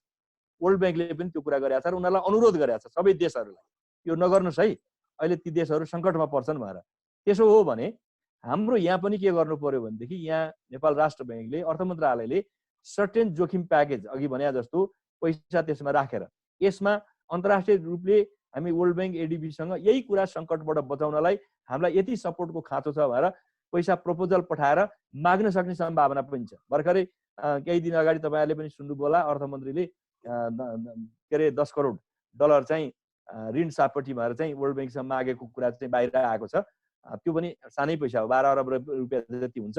हामीले अलिकति ठुलो फन्ड चाहिँ हामीले सिर्जना गरेर उनीहरूलाई बचाउनको लागि, रेस्क्यु गर्नको लागि गर्नु पर्यो। दोस्रो चाहिँ बाहिरबाट रोजगारी गुमाएर आएका मान्छेहरूलाई यहाँ रोजगारी सिर्जना गर्नको लागि पनि उनीहरूलाई पैसा बिना ब्याजको चाहिँ ऋण दिन सकिने कुरा हुन सक्दछ। त्यस्तो पैसाको एउटा हामीले चाहिँ फन्ड क्रिएट गरौँ। बरु के गर्दा हुन्छ मैले देखेको नि, युवा स्वरोजगार या अरू विभिन्न किसिमको प्रयोग हुन नसक्ने या अहिलेसम्म उपलब्धि नभइरहेका योजनाहरूको एउटा बास्केट, एउटा छुट्टै फन्ड बनाइदिउँ। त्यो फन्डबाट चाहिँ नयाँ चाहिँ रोजगारी गर्न चाहने, नयाँ व्यवसाय गर्न चाहनेहरूलाई पनि त्यसबाट फन्ड चाहिँ क्रिएट गर्ने। जस्तो अहिले नै पनि 5% ब्याजमा चाहिँ यो प्राथमिकता प्राप्त कर्जा भएर 15,000 देखि 15 लाखसम्म दिने व्यवस्था छ। तर त्यसको प्रयोग राम्रो भइरहेको छैन। धेरै जसो ठुला चाहिँ के भने घरानाले मात्रै त्यसको ऋण लिएको छ, साना र मझौलाहरूले लिन सकिरहेको छैनन्।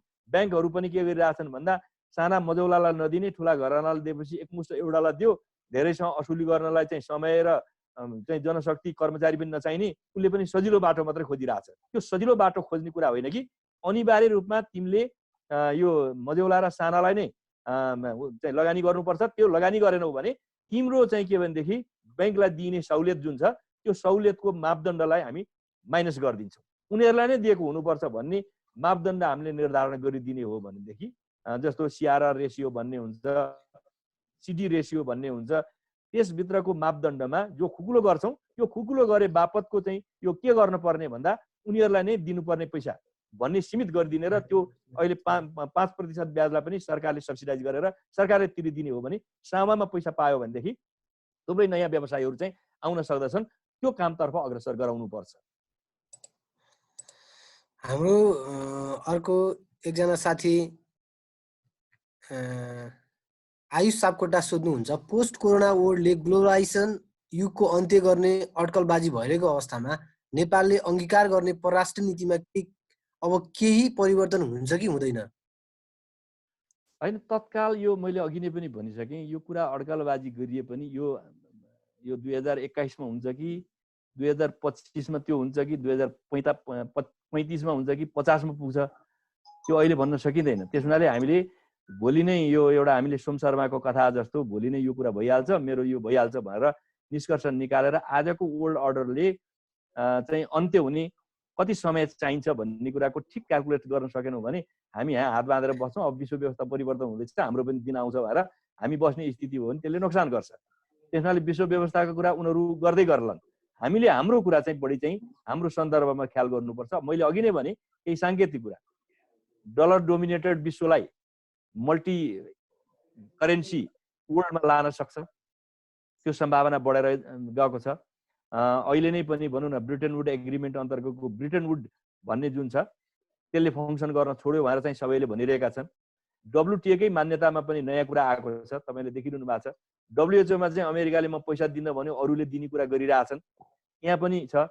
अब यो चाहिँ यी सबै कुरा चाहिँ यो डोनाल्ड ट्रम्प भित्रको अवधिमा मात्रै हो कि डोनाल्ड ट्रम्प सकिएपछि हुने यो चाहिँ करेक्सन हुने यो पनि थाहा छैन। त्यसनाले कतिपय कुरा चाहिँ टु अर्ली भनिहाल्ने कुरा छैन।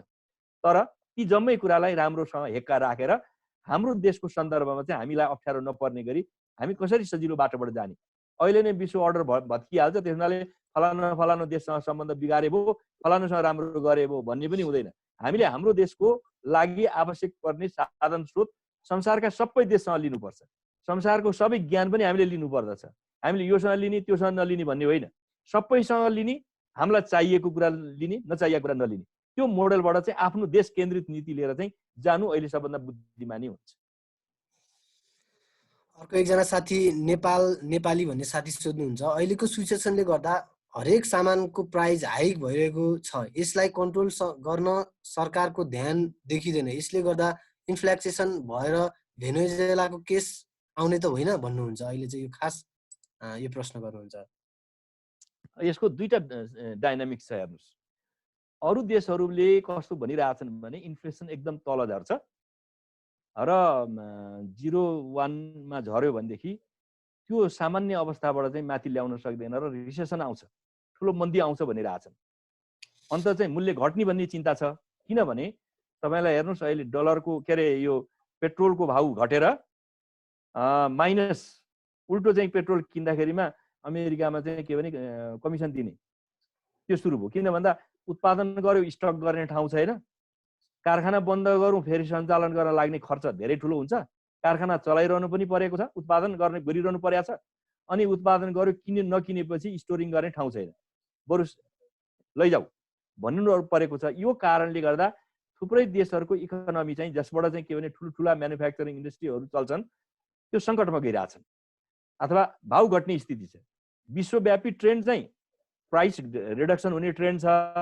हाम्रो देशमा चाहिँ हाम्रो प्राइस अप हुने, हेर्नुहोस् हाम्रो अर्को, किनभने हामी जम्मै कुरा चाहिँ इम्पोर्ट गरेर चाहिँ गुजारा गरेको हुनाले अब हामीलाई चाहिँ अहिले तत्काल चाहिँ तेल किनेर स्टोर गरेर 5 वर्षको स्टोर गरेर राखौँ न त पेट्रोलियम भनौँ भने हामीसँग स्टोर गर्ने क्षमतै छैन, या तत्काल हामीसँग पैसा पनि छैन, त्यत्रो धेरै जम्मा पार्ने हामीसँग छैन।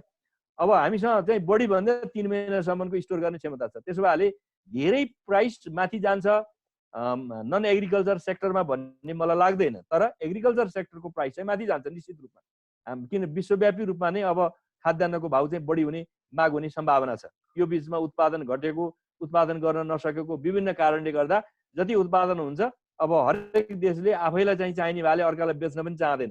सङ्कटमा आयो भने, सङ्कट आइलाग्यो भने कतिसम्म यो सङ्कट आउने हो भनेर आफूले स्टोर गरेर राख्ने, अर्कालाई नबेच्ने हुँदा बढी प्राइस तिर्नुपर्ने खण्ड आउँछ हाम्रो खास गरी एग्रिकल्चर। त्यसो भएर मैले अघि नै भने यो जोखिमबाट चाहिँ उन्मुक्ति हुने एउटै मात्रै बाटो हो, अब हामीले एग्रिकल्चर प्रोडक्सनमा बढी जोड दिनु पर्यो। कुनै बाली बाँझो राख्नु भएन, अथवा त्यहाँ चाहिँ धेरै बाली चाहिँ धेरै उत्पादन हुन सक्ने चाहिँ बाली लगाउनु पर्यो। र त्यस्तो भयो भनेदेखि हामीले मूल्य वृद्धि पनि नियन्त्रण गर्न सक्छौँ। नन एग्रिकल्चर सेक्टरमा चाहिँ त्यत्रो धेरै मूल्य वृद्धि भएर जान्छ जस्तो मलाई लाग्दैन, किनभने अहिले प्रयोगै भइरहेको छैन, कन्ज्युमै भइरहेको छैन। उद्योग धन्दा नै चाहिँ के भने विभिन्न देशको इक्विपमेन्टै कसैले किनिरहेको छैन। जस्तो भन्नुहोस् न, अहिले प्लेन बनाएर चाहिँ राखेका कम्पनीहरूले कसले प्लेन खरिद गर्छ? भएकै प्लेनहरू ग्राउन्डेड छन् भनेपछि अरूको चाहिँ भाउ घट्ने स्थिति छ। अब हाम्रो उत्पादन केही पनि नभएको हुनाले हाम्रो भाउ घट्ने होइन, भाउ बढ्ने खतरा छ। यो कुरा भएको हुनाले तर भाउ बढे पनि हाम्रो नन एग्रिकल्चर सेक्टरले गर्दा ब्यालेन्स गर्छ भन्ने लाग्छ मलाई। धन्यवाद। हाम्रो एकजना अर्को साथी प्रस्ताव नेपालजी सोध्नुहुन्छ, नेपालको उद्योग तथा पुँजीको अधिकतम पहुँचको केही सीमित पुँजीगत घरानाहरूको नियन्त्रणमा छ र दुःखको कुरो विगत हेर्दा राजनीतिमा पनि उनीहरूकै राम्रो पहुँच देखिन्छ। सांसद मन्त्री बन्ने कुरादेखि मन्त्री परिषदको निर्णयमै उनीहरूको स्वार्थ देख्न सकिन्छ। यसले गर्दा नयाँ उद्यमीहरू निकै कम उत्पादन भइरहेका छन् र कसैले नयाँ उद्यम सुरु गर्दा धेरै समस्या भोग्न परेको देखिन्छ। यसको समाधान के हुन सक्छ? यसको आंशिक उत्तर त आइसक्यो, तर फेरि मलाई चाहिँ सोधिदिनु होला भनेर पर्सनल मेसेज गर्नुभयो र मैले सोधेको। मैले यो धेरै अगाडिदेखि एउटा कुरा वकालत पनि गर्दै आएको छु र धेरै युवाहरूलाई मैले मोटिभेट गर्ने ढङ्गले कुराहरू पनि गरिरहेको छु। हाम्रो समस्या के रहेछ भन्दा, जस्तो कतिपय मानिसहरूले मलाई विभिन्न ठाउँमा जाँदा मारवाडी समुदायलाई गाली गर्छन् अनेक हिसाबले। मारवाडी व्यवसाय गरेर बस्छ, आम्दानी गर्ने बाटोमा लाग्छ, हामी जुलुस गर्ने बाटोमा लाग्छौँ, हामी सङ्गठनमा दौडधुप गर्छौँ, कुरा गरेर समय खेर फाल्छौँ। ऊ चाहिँ त्यस बेला पनि व्यवसायकै कुरा गर्दछ र कसरी कमाइ हुन्छ भनेर कुरा गर्छ। हिजो मात्रै मलाई एकजना इन्डियाका एकजना मान्छे मलाई यहाँ भेट्न आएका थिए, नेपाली, इन्डियामा पढ्दै गरेको नेपाली। अनि उनले के भन्थे भने मोदीको उदाहरण दिएर, उनी गुजरातका मान्छे हुन्। अब अहिले के एउटा पोसिबिलिटी छ भन्दा चीनबाट चाहिँ धेरै चाहिँ देशहरूले चाहिँ आफ्नो चाहिँ कारखानाहरू उद्योगहरू बाहिर लान्छन्। त्यसमध्ये इन्डिया अहिलेको ग्लोबल पोलिटिक्सको कारणले पनि इन्डियामा आउन सक्छ भन्ने कुराहरू गर्दै इन्डियाले इन्भाइट गर्न सक्छ। त्यो इन्भाइट गर्दा हामी नेपालले पनि इन्भाइट गर्न सकौँ भन्ने पनि एउटा सोच्नुपर्ने छ। तर त्यो गुजरातमा के हुन्छ अरे भने एउटा इन्डियन कहावत छ अरे, गुजरातमा बच्चा जन्मिँदा पनि दुईटा यसरी हात चाहिँ उसले चलाइरहेको हुन्छ अरे, बुढी औँलो र चोर औँलो भनेको बच्चाहरू चाहिँ पहिलेदेखि पैसा खेलाउने भएर जन्मिन्छन् रे, जन्मिँदैदेखि। भनेपछि उनीहरूमा एउटा व्यावसायिक कल्चर छ। हाम्रो यहाँ चाहिँ के छ भने धेरै मानिसहरूमा पहिला पहिला व्यावसायिक कल्चर भएको नेवारहरू काठमाडौँदेखि देशका सबै कुनामा पुगेका थिए, व्यापार गर्थे, केही पैसा उनीहरूको हातमा हुन्थ्यो, साउजी, उनीहरूको नामै साउजी हुन्थ्यो। अब तिनीहरू पनि पछिल्लो समय सबै खुम्चेर काठमाडौँ आउन थाले। त्यो ठाउँ चाहिँ कसले रिप्लेस गर्दैछ त भन्दा अरूहरूले गरिरहेछन्। त्यस हुनाले यो उद्यमी बन्ने एउटा चाहिँ नयाँ वर्ग नयाँ क्लास, नेपाल निर्माण गर्ने नयाँ क्लास चाहिँ जन्मिनु जरुरी छ। त्यसको लागि नयाँ युवाहरूले खालि राजनीतिक कुरामा मात्रै आफ्नो जीवन र भविष्य देख्ने जुन हाम्रो अहिलेसम्मको स्थिति रह्यो, अब सबै किसिमका सत्ता परिवर्तन भइसके, ढाल्नुपर्ने सबै सिद्धिएपछि अबको नयाँ पिँढीले व्यवसाय गर्नको लागि चाहिँ सुरु गर्यो भनेदेखि मारवाडीले 5 पुस्ता व्यवसाय गरेपछि बल्ल आजको परिस्थिति सिर्जना भएको होला, या अर्को समुदायले नेवारहरूको 10 पुस्ता गरेर आजको स्थिति सिर्जना भएको होला कतिको। यो पुस्ता पनि एउटा चाहिँ के भने पहिलो पुस्ताले दुःख पाउँछ, दोस्रो पुस्तामा पुगेपछि त्यो चाहिँ चेन्ज आउँछ। नेपालीहरू जो विदेशमा गएका छन् तिनीहरू अक्सर सबै अर्का काम गर्न भएर गएका छन्। अब बिस्तारै अरूले काम गरेर व्यवसाय, आफ्नै स्वतन्त्र व्यवसाय गरेर देखेपछि अब नेपालीहरू विभिन्न, म जापान जाँदा देखेको थिएँ 5000 चाहिँ नेपालीहरूको चाहिँ रेस्टुरेन्ट रहेछ। त्यसैले अब बिस्तारै नेपालीहरूमा व्यवसाय गर्ने एउटा कल्चर डेभलप गर्दैछ। त्यसैले म यहाँहरूलाई के भन्न चाहन्छु भने तपाईँ विद्यार्थी युवा जो मार्क्सवादको अध्ययन गर्नुहुन्छ, हामी मार्क्सवादका खालि गफ गरेर मात्रै समय बितायो, काम गर्ने कुरा चाहिँ हामीले गरेनौँ भनेदेखि र उत्पादनमा संलग्न भएनौँ भनेदेखि उत्पादन जसले गर्छ, जो उत्पादनमा आम्दानी गर्नेमा संलग्न हुन्छ त्यसैले आर्जन गर्ने हो। जो जुलुसमा लाग्छ त्यो नेता हुँदो रहेछ, जो उत्पादनमा लाग्छ उसैले चाहिँ के भने आम्दानी गर्छ। अब नयाँ पिँढीका मान्छेले आम्दानीमा लाग्नको लागि आफ्नो स्किल विकास गर्ने, व्यवसायका चाहिँ केही बेसिक मान्यताहरू सिक्ने, त्यो संस्कृति, त्यो कल्चर पनि चाहिन्छ। व्यवसाय भन्नुहोस् त, मैले चाहिँ देख्छु कि म मारवाडी समुदायका मान्छेहरूलाई पनि म यसो देख्छु, सबै मुखको भरमा चाहिँ कारोबार गरिरहेको छन्, कहीँ तमसुक गरेर मान्छेले लेखपढ गरिरहेको हुँदैन। अरू मान्छेहरूमा म देख्छु तमसुक गरेर लेनदेन गर्छन्, तिनकै मुद्दा पर अदालत जान्छन्। मारवाडी अदालतमा बसेर अल्झेको मैले देख्दिनँ धेरै। त्यसो हुनाले हामीसँग त्यो व्यवसायिक कल्चरै छैन। त्यो व्यवसायिक कल्चर चाहिँ मारवाडी समुदाय जो नेपालका घराना छन् उनीहरूबाट सिक्नु पर्यो। अरूले त्यसलाई गाली गरेर मात्रै हुँदैन, अरूले पनि त्यो काम गर्न। हिजो चाइनिजहरू के भन्थे, व्यापार गर्ने मान्छेहरू फटा हुन्छन् भन्थे 1980s मा। आज चाइनिजलाई संसारमा जहाँ जाँदा पनि यसले हामीलाई भ्याइदिन्छ भन्छन्।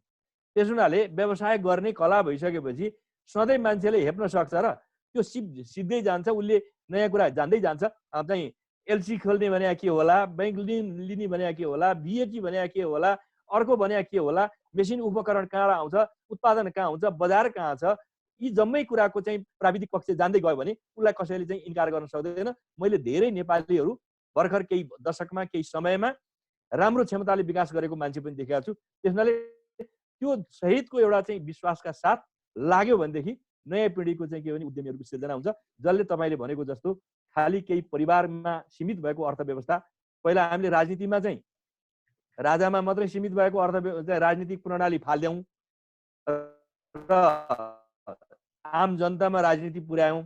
अब केही परिवारमा मात्रै सीमित भएको अर्थव्यवस्थालाई हटाएर आम जनतामा पुर्याउनको लागि नयाँ पिँढीका मानिसहरू चाहिँ उद्यमशीलताका साथ अगाडि आउनुपर्छ र त्यसलाई कसैले छेक्न सक्दैन भन्ने मलाई लाग्छ।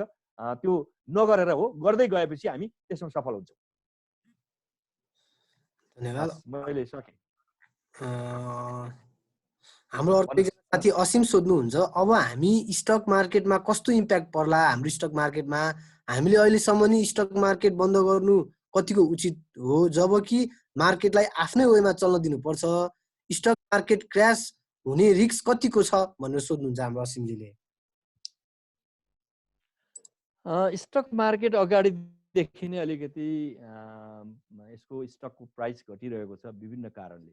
बिचमा अलिकति माथि गएको थियो, फेरि तल गएको, अहिले त बन्दै छ। यो चालु गर्नुपर्छ भन्ने मलाई पनि लाग्छ। तपाईँले भने सुझाव ठिकै हो। यसको लागि सरकारले केही पोलिसीहरूमा जानु जरुरी छ। जस्तो मान्नुहोस्, अहिले जुन ढङ्गले स्टक मार्केट गइरहेको छ यसमा अलिकति कसरी यो स्टकमा चाहिँ धेरै रियल सेक्टरका उद्योगहरूलाई स्टक मार्केटमा ल्याउने अनिवार्य रूपमा त्यसको केही विधि र केही व्यवस्था गर्यो भनेदेखि मलाई लाग्छ स्टकको भविष्य माथि लान सकिन्छ। अहिले हाम्रोमा केही ब्याङ्कहरू, वित्तीय क्षेत्रहरू, थोरै थोरै हाइड्रो पावर सेक्टरहरू, धेरै थोरै मात्रै रियल सेक्टरको चाहिँ कम्पनीहरू चाहिँ केही मात्रै छन्। बोटलस तराई जस्तो या हेटौडाको के अरे केही उद्योगहरू मात्रै यस क्षेत्रभित्र छन्। अब रियल सेक्टरको एउटा नियम के बनाउनु पर्छ जस्तो मलाई लाग्दछ भन्दा एउटा सर्टेन पुँजीको लेभलभन्दा माथि उठेका जति पनि अघि तपाईँले निजी घरानाका उद्योगहरू भन्नुभयो ती सबैलाई एउटा सहुलियत पनि दिने र उनीहरूले सेयर फ्लोट गरेर पब्लिक सेयर फ्लोट गर्नुपर्ने र लिस्टिङ हुनै पर्ने सेयर मार्केटमा लिस्टिङ हुनुपर्ने प्रणालीमा हामी गयौँ भने सम्भवतः यो सेयर मार्केटको बजार फराकिलो भएर जानेछ। मैले चाहिँ साउथ कोरिया जाँदा मेरो एउटा अनुभव के हो भने सामसुङ फ्यामिलीले पहिला सामसुङ भन्ने कम्पनी चलाएको रहेछ। अहिले चाहिँ सामसुङ फ्यामिलीको चाहिँ त्यसमा लगानी भनेको केवल 8% रहेछ। 92% चाहिँ उसले सेयर फ्लोट गरेर पब्लिक सेयर चाहिँ उसले चाहिँ दिएको रहेछ र अब 92% मान्छे चाहिँ सेयर पब्लिकको भइसकेपछि पब्लिकले मेरो कम्पनी भन्दो रहेछ। हेर्दा बहुराष्ट्रिय निगम हो तर पब्लिकहरूले मेरो कम्पनी भन्छन्। हाम्रो नेपालमा पनि अहिले जति पनि ठुला चाहिँ उद्यमी भनिएका छन् सबैको निजी घरानिया व्यवसाय मात्रै छन्, उनीहरू कोही पनि लिस्टेड छैनन्। जस्तो हाम्रो एउटा मात्रै अरबपति भनेर फोर्ब्सले दर्ता गरेको छ हाम्रो विनोद चौधरीजी, उहाँका उद्योग धन्दाहरू पनि सबै चाहिँ के भने पारिवारिक बिजनेसको रूपमा मात्रै म देख्छु, कुनै यो लिस्टेड कम्पनीको रूपमा छैनन्। यदि उहाँले भनौँ न लिस्टेड कम्पनीको रूपमा जाने हो भनेदेखि थप बजारबाट चाहिँ सेयर चाहिँ के भने सङ्कलन गर्ने चान्स हुँदा त्यो व्यवसाय अरू ठुलो फैलिएर जान पनि सक्छ। पुँजीको अभाव पनि हुन सक्दैन, त्यसले रोजगारी त्यसले सबै वितरण पनि सेयर चाहिँ पब्लिक सेयर भएपछि त्यसको लाभांश पब्लिक वितरण हुने भयो, सबैले मेरो कम्पनी भन्ने भए यसले जुन विस्तार हुन सक्छ। त्यसो भयो भनेदेखि मलाई लाग्छ सेयर मार्केटको भविष्यलाई चाहिँ हामीले बढाइरहन सक्छौँ। त्यो सङ्कुचनमा आउँदैन। हाम्रो चाहिँ अहिले पनि मनस्थिति चाहिँ के छ भने पारदर्शी हुन नचाहने, ट्रान्सप्यारेन्ट नभइदिने अनि पारिवारिक हिसाबको मात्रै व्यवसाय गरेर बस्ने, कारोबार ठुलो भइसक्यो तर व्यक्तिगत हिसाबले चलाउने, अब उनीहरूको पुस्तापछिको अर्को पुस्ताले त्यो कसरी चलाउँछ त्यो सञ्चालनै गर्न नसक्ने भएर जाने, यस खालको एउटा परिस्थिति जुन छ त्यस्ता ठुला कम्पनीहरूलाई ल आउनुहोस् अब चाहिँ लिस्टेड गर्नुहोस् भनेर भन्नुपर्ने अवस्था चाहिँ र त्यसको लागि आवश्यक कानुन आवश्यक प्रबन्ध गर्नुपर्छ भन्ने मलाई लाग्छ। हाम्रो साकार लामाजी सोध्नुहुन्छ 4-5 करोड डलरको लगानीमा 18वटा पुल निर्माण सहित नारायणघाट मुगलिन जस्तो दीर्घकालीन महत्त्वको प्रोजेक्ट बनाउन सकियो, तर पनि हामीले सधैँ पूर्वाधारमा किन जोड गर्दैनौँ? देशभित्रका प्रमुख सहरहरू जोड्ने सहरहरू नै राम्रा छैनन्। पोखरा काठमाडौँ जस्ता ठुला सहर जोड्ने सडकको हाल हेर्दा नै राज्यको नीति स्पष्ट हुन्छ। रेलको आकाशे सपना भन्दा प्रमुख सहर र नाकाहरू जोड्ने सडकहरू किन प्राथमिकतामा पर्दैनन्? बुढी गण्डकी जस्ता गेम चेन्जर प्रोजेक्टहरू सञ्चालनमा ल्याउन सरकार किन हिचकिच्याउँछ? वा निजगढ विमानस्थल जस्ता प्रोजेक्टहरू किन अदालतमा गएर फस्छन्? अब प्रश्नहरू धेरै छन्। सबभन्दा पहिला त ठिकै हो, सबभन्दा ठुलो नेपालको सन्दर्भमा कुन पूर्वाधार, खास गरी नेपाललाई कनेक्ट गर्ने भनेकै सडक पूर्वाधार नै सबभन्दा महत्त्वपूर्ण पूर्वाधार हो भन्ने कुरामा दुई मत छैन। नेपालको भूगोल, डाँडाकाँडा, यो परिवेशले पनि हामीसँग सम्म जमिन कम भएको, हाम्रो सुरुङबाट लिएर जानु पर्यो भने धेरै खर्चिलो हुने, जसको कारणले पनि हाम्रो सबभन्दा ठुलो चाहिँ के भने सामर्थ्य बढाउनु पर्ने भनेको सडक पूर्वाधार, त्यो पनि गुड क्वालिटी सडक। त्यसको लागि अब अघि उहाँले भन्नुभएको जस्तो, साकारले भने जस्तो काठमाडौँ पोखराको अहिले वर्ल्ड के अरे एडिबीसँग सम्झौता भइसकेको छ, सम्भवतः यसमा वर्ल्ड ब्याङ्क अनि पूर्व पश्चिम राजमार्गको पनि एडिबीसँग हाम्रो सम्झौता भएको छ। पूर्वदेखि पश्चिमैसम्म सबै खण्डहरू चाहिँ 6 लेनको बनाउने भएर, तर अब एकैचोटि उनीहरूले पनि ठुल्ठुलो पैसा दिँदैनन्, पार्ट गरेर उनीहरू अहिले बुटोल नारायणघाट खण्ड, अब अर्को चरणमा बुटोल यो ढल्केबर खण्ड के अरे पतलैया खण्ड गर्दैछन् र बिचमा अर्को खण्डको पनि एग्रिमेन्ट भइरहेछ, त्यसभन्दा पूर्वको खण्डको पनि। यस हिसाबले केही प्रयासहरू भएका छन्, तर धेरै योजनाहरूमा एकैसाथ माग्ने र अनि कुनैमा पनि पर्याप्त र चाहिँदो पैसा नहुने हुँदा कुनै परियोजना सम्पन्न नहुने, यो नेपालको समस्या रहँदै आएको छ। खास गरी पोलिटिक्सको हिसाबले सबैलाई चित्त बुझाउनको लागि तिमीलाई पनि राखिदिएको छु योजना, तिमीलाई पनि राखिदिएको छु भन्ने, तर कुनै पूर्ण हुने गरी पैसा नराख्ने हुँदाखेरिमा यो बिग्रेको हो, सम्पन्न हुन नसकेको हो। त्यसनाले केही योजना चाहिँ कम्प्लिट गर्ने र त्यसपछि त्यसको प्रभावसहित अनि नयाँ नयाँ योजनामा जाने भने जनविश्वास पनि बढ्छ, गर्छन् यिनीहरूले भन्ने विश्वास पनि बढ्छ, त्यो तर्फ लाग्नुपर्छ। अब त्यस्तो नगर्ने र उही पुरानो घिसेपिटे तरिकाले गर्ने हो भने सरकारहरू आउने बदलिने, सपनाहरू बाँड्ने, केही पनि परिवर्तन नहुने हो भने सक्छ, त्यो कुरालाई ख्याल गर्नुपर्छ। अब बुढी गण्डकी अथवा निजगढको यसमा त सबभन्दा पहिलो कुरा चाहिँ के छ भने पैसा कहाँ ल्याउने भन्ने कुरामा दृढ निश्चय पनि हुनु पर्यो र यसमा खालि हुन्छ नि लाभ कहाँ हुन्छ भन्ने खालको कुरादेखि लिएर पैसाकै कुराको निर्णय नगर्ने कुराले यो बिग्रेर बस्या हो आजसम्म। मेरो विचारमा निजगढ इन्टरनेसनल एयरपोर्ट कुनै कस्टमा पनि बनाउनु पर्छ।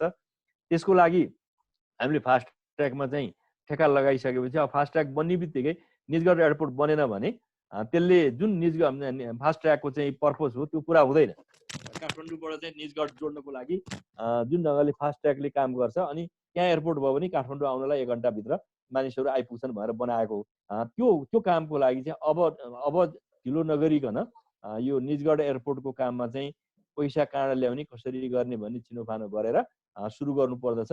अब बुढी गण्डकी एकैचोटि धेरै योजना गर्न सकिँदैन भने यसलाई अर्को मोडालिटीमा गएर पनि हामीले निर्माण गर्नेतिर जानुपर्छ। सबै सरकारले बनाउने भन्ने कुरा गर्ने तर सरकारसँग पैसा नहुने भयो भने कुनै पनि योजना बन्दैन। हाम्रो यहाँ के पनि एप्रोच हुन्छ भने कसैलाई प्राइभेटलाई दिने कुरा गर्यो भने खतम खाने भयो भन्ने मात्रै व्याख्या गर्ने, मिडियाले पनि त्यही लेख्ने, अर्कोले पनि त्यही लेख्ने, अनि अब खाने भयो भनेर नदियो भनेदेखि कहिले पनि बनेन, कसैले नि खान पाउँदैन। त्यसो भए के कुरामा फराकिलो दृष्टिकोण राख्नु पर्यो भने केही काम गर्नेले केही पैसा कमाउँछ त्यसलाई अप्ठ्यारो मान्नु हुँदैन। व्यवसायीहरू भनेका पुँजीको चरित्रै नाफा हो, नाफा नपाउने भने आउँदैन। त्यसैले नाफा खाने भयो भनेर त्यसको रिसराग गर्ने हो भने जोसँग पैसा छ उसलाई आउन नदिने, सरकारसँग पैसा छैन, नागरिकसँग पैसा छैन भने अनि कुराले मात्रै हुँदैन।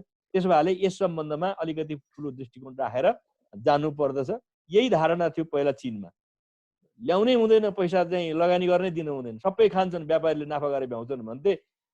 अब अहिले चाइनिजहरू यति खपिस भयो कि सबै संसारलाई नै उसैले चाहिँ के नि ख्याप्लाकै खाइदिन्छन् जस्तो भइसक्यो। त्यसैले त्यो किसिमको दूरगामी सोच राखेर अब लगानीलाई चाहिँ के भने आमन्त्रित गर्नुपर्दछ र त्यसमा अब केही कुरामा चाहिँ तल परे पनि केही कुरामा हामीलाई लस भए पनि उनीहरूलाई सञ्चालन गर्न दिने तरिकाले गयो भनेदेखि सरकारले नसक्ने काम प्राइभेटले गर्ला या अन्तर्राष्ट्रिय समुदायले गर्लान्, डोनरहरूले गर्लान्।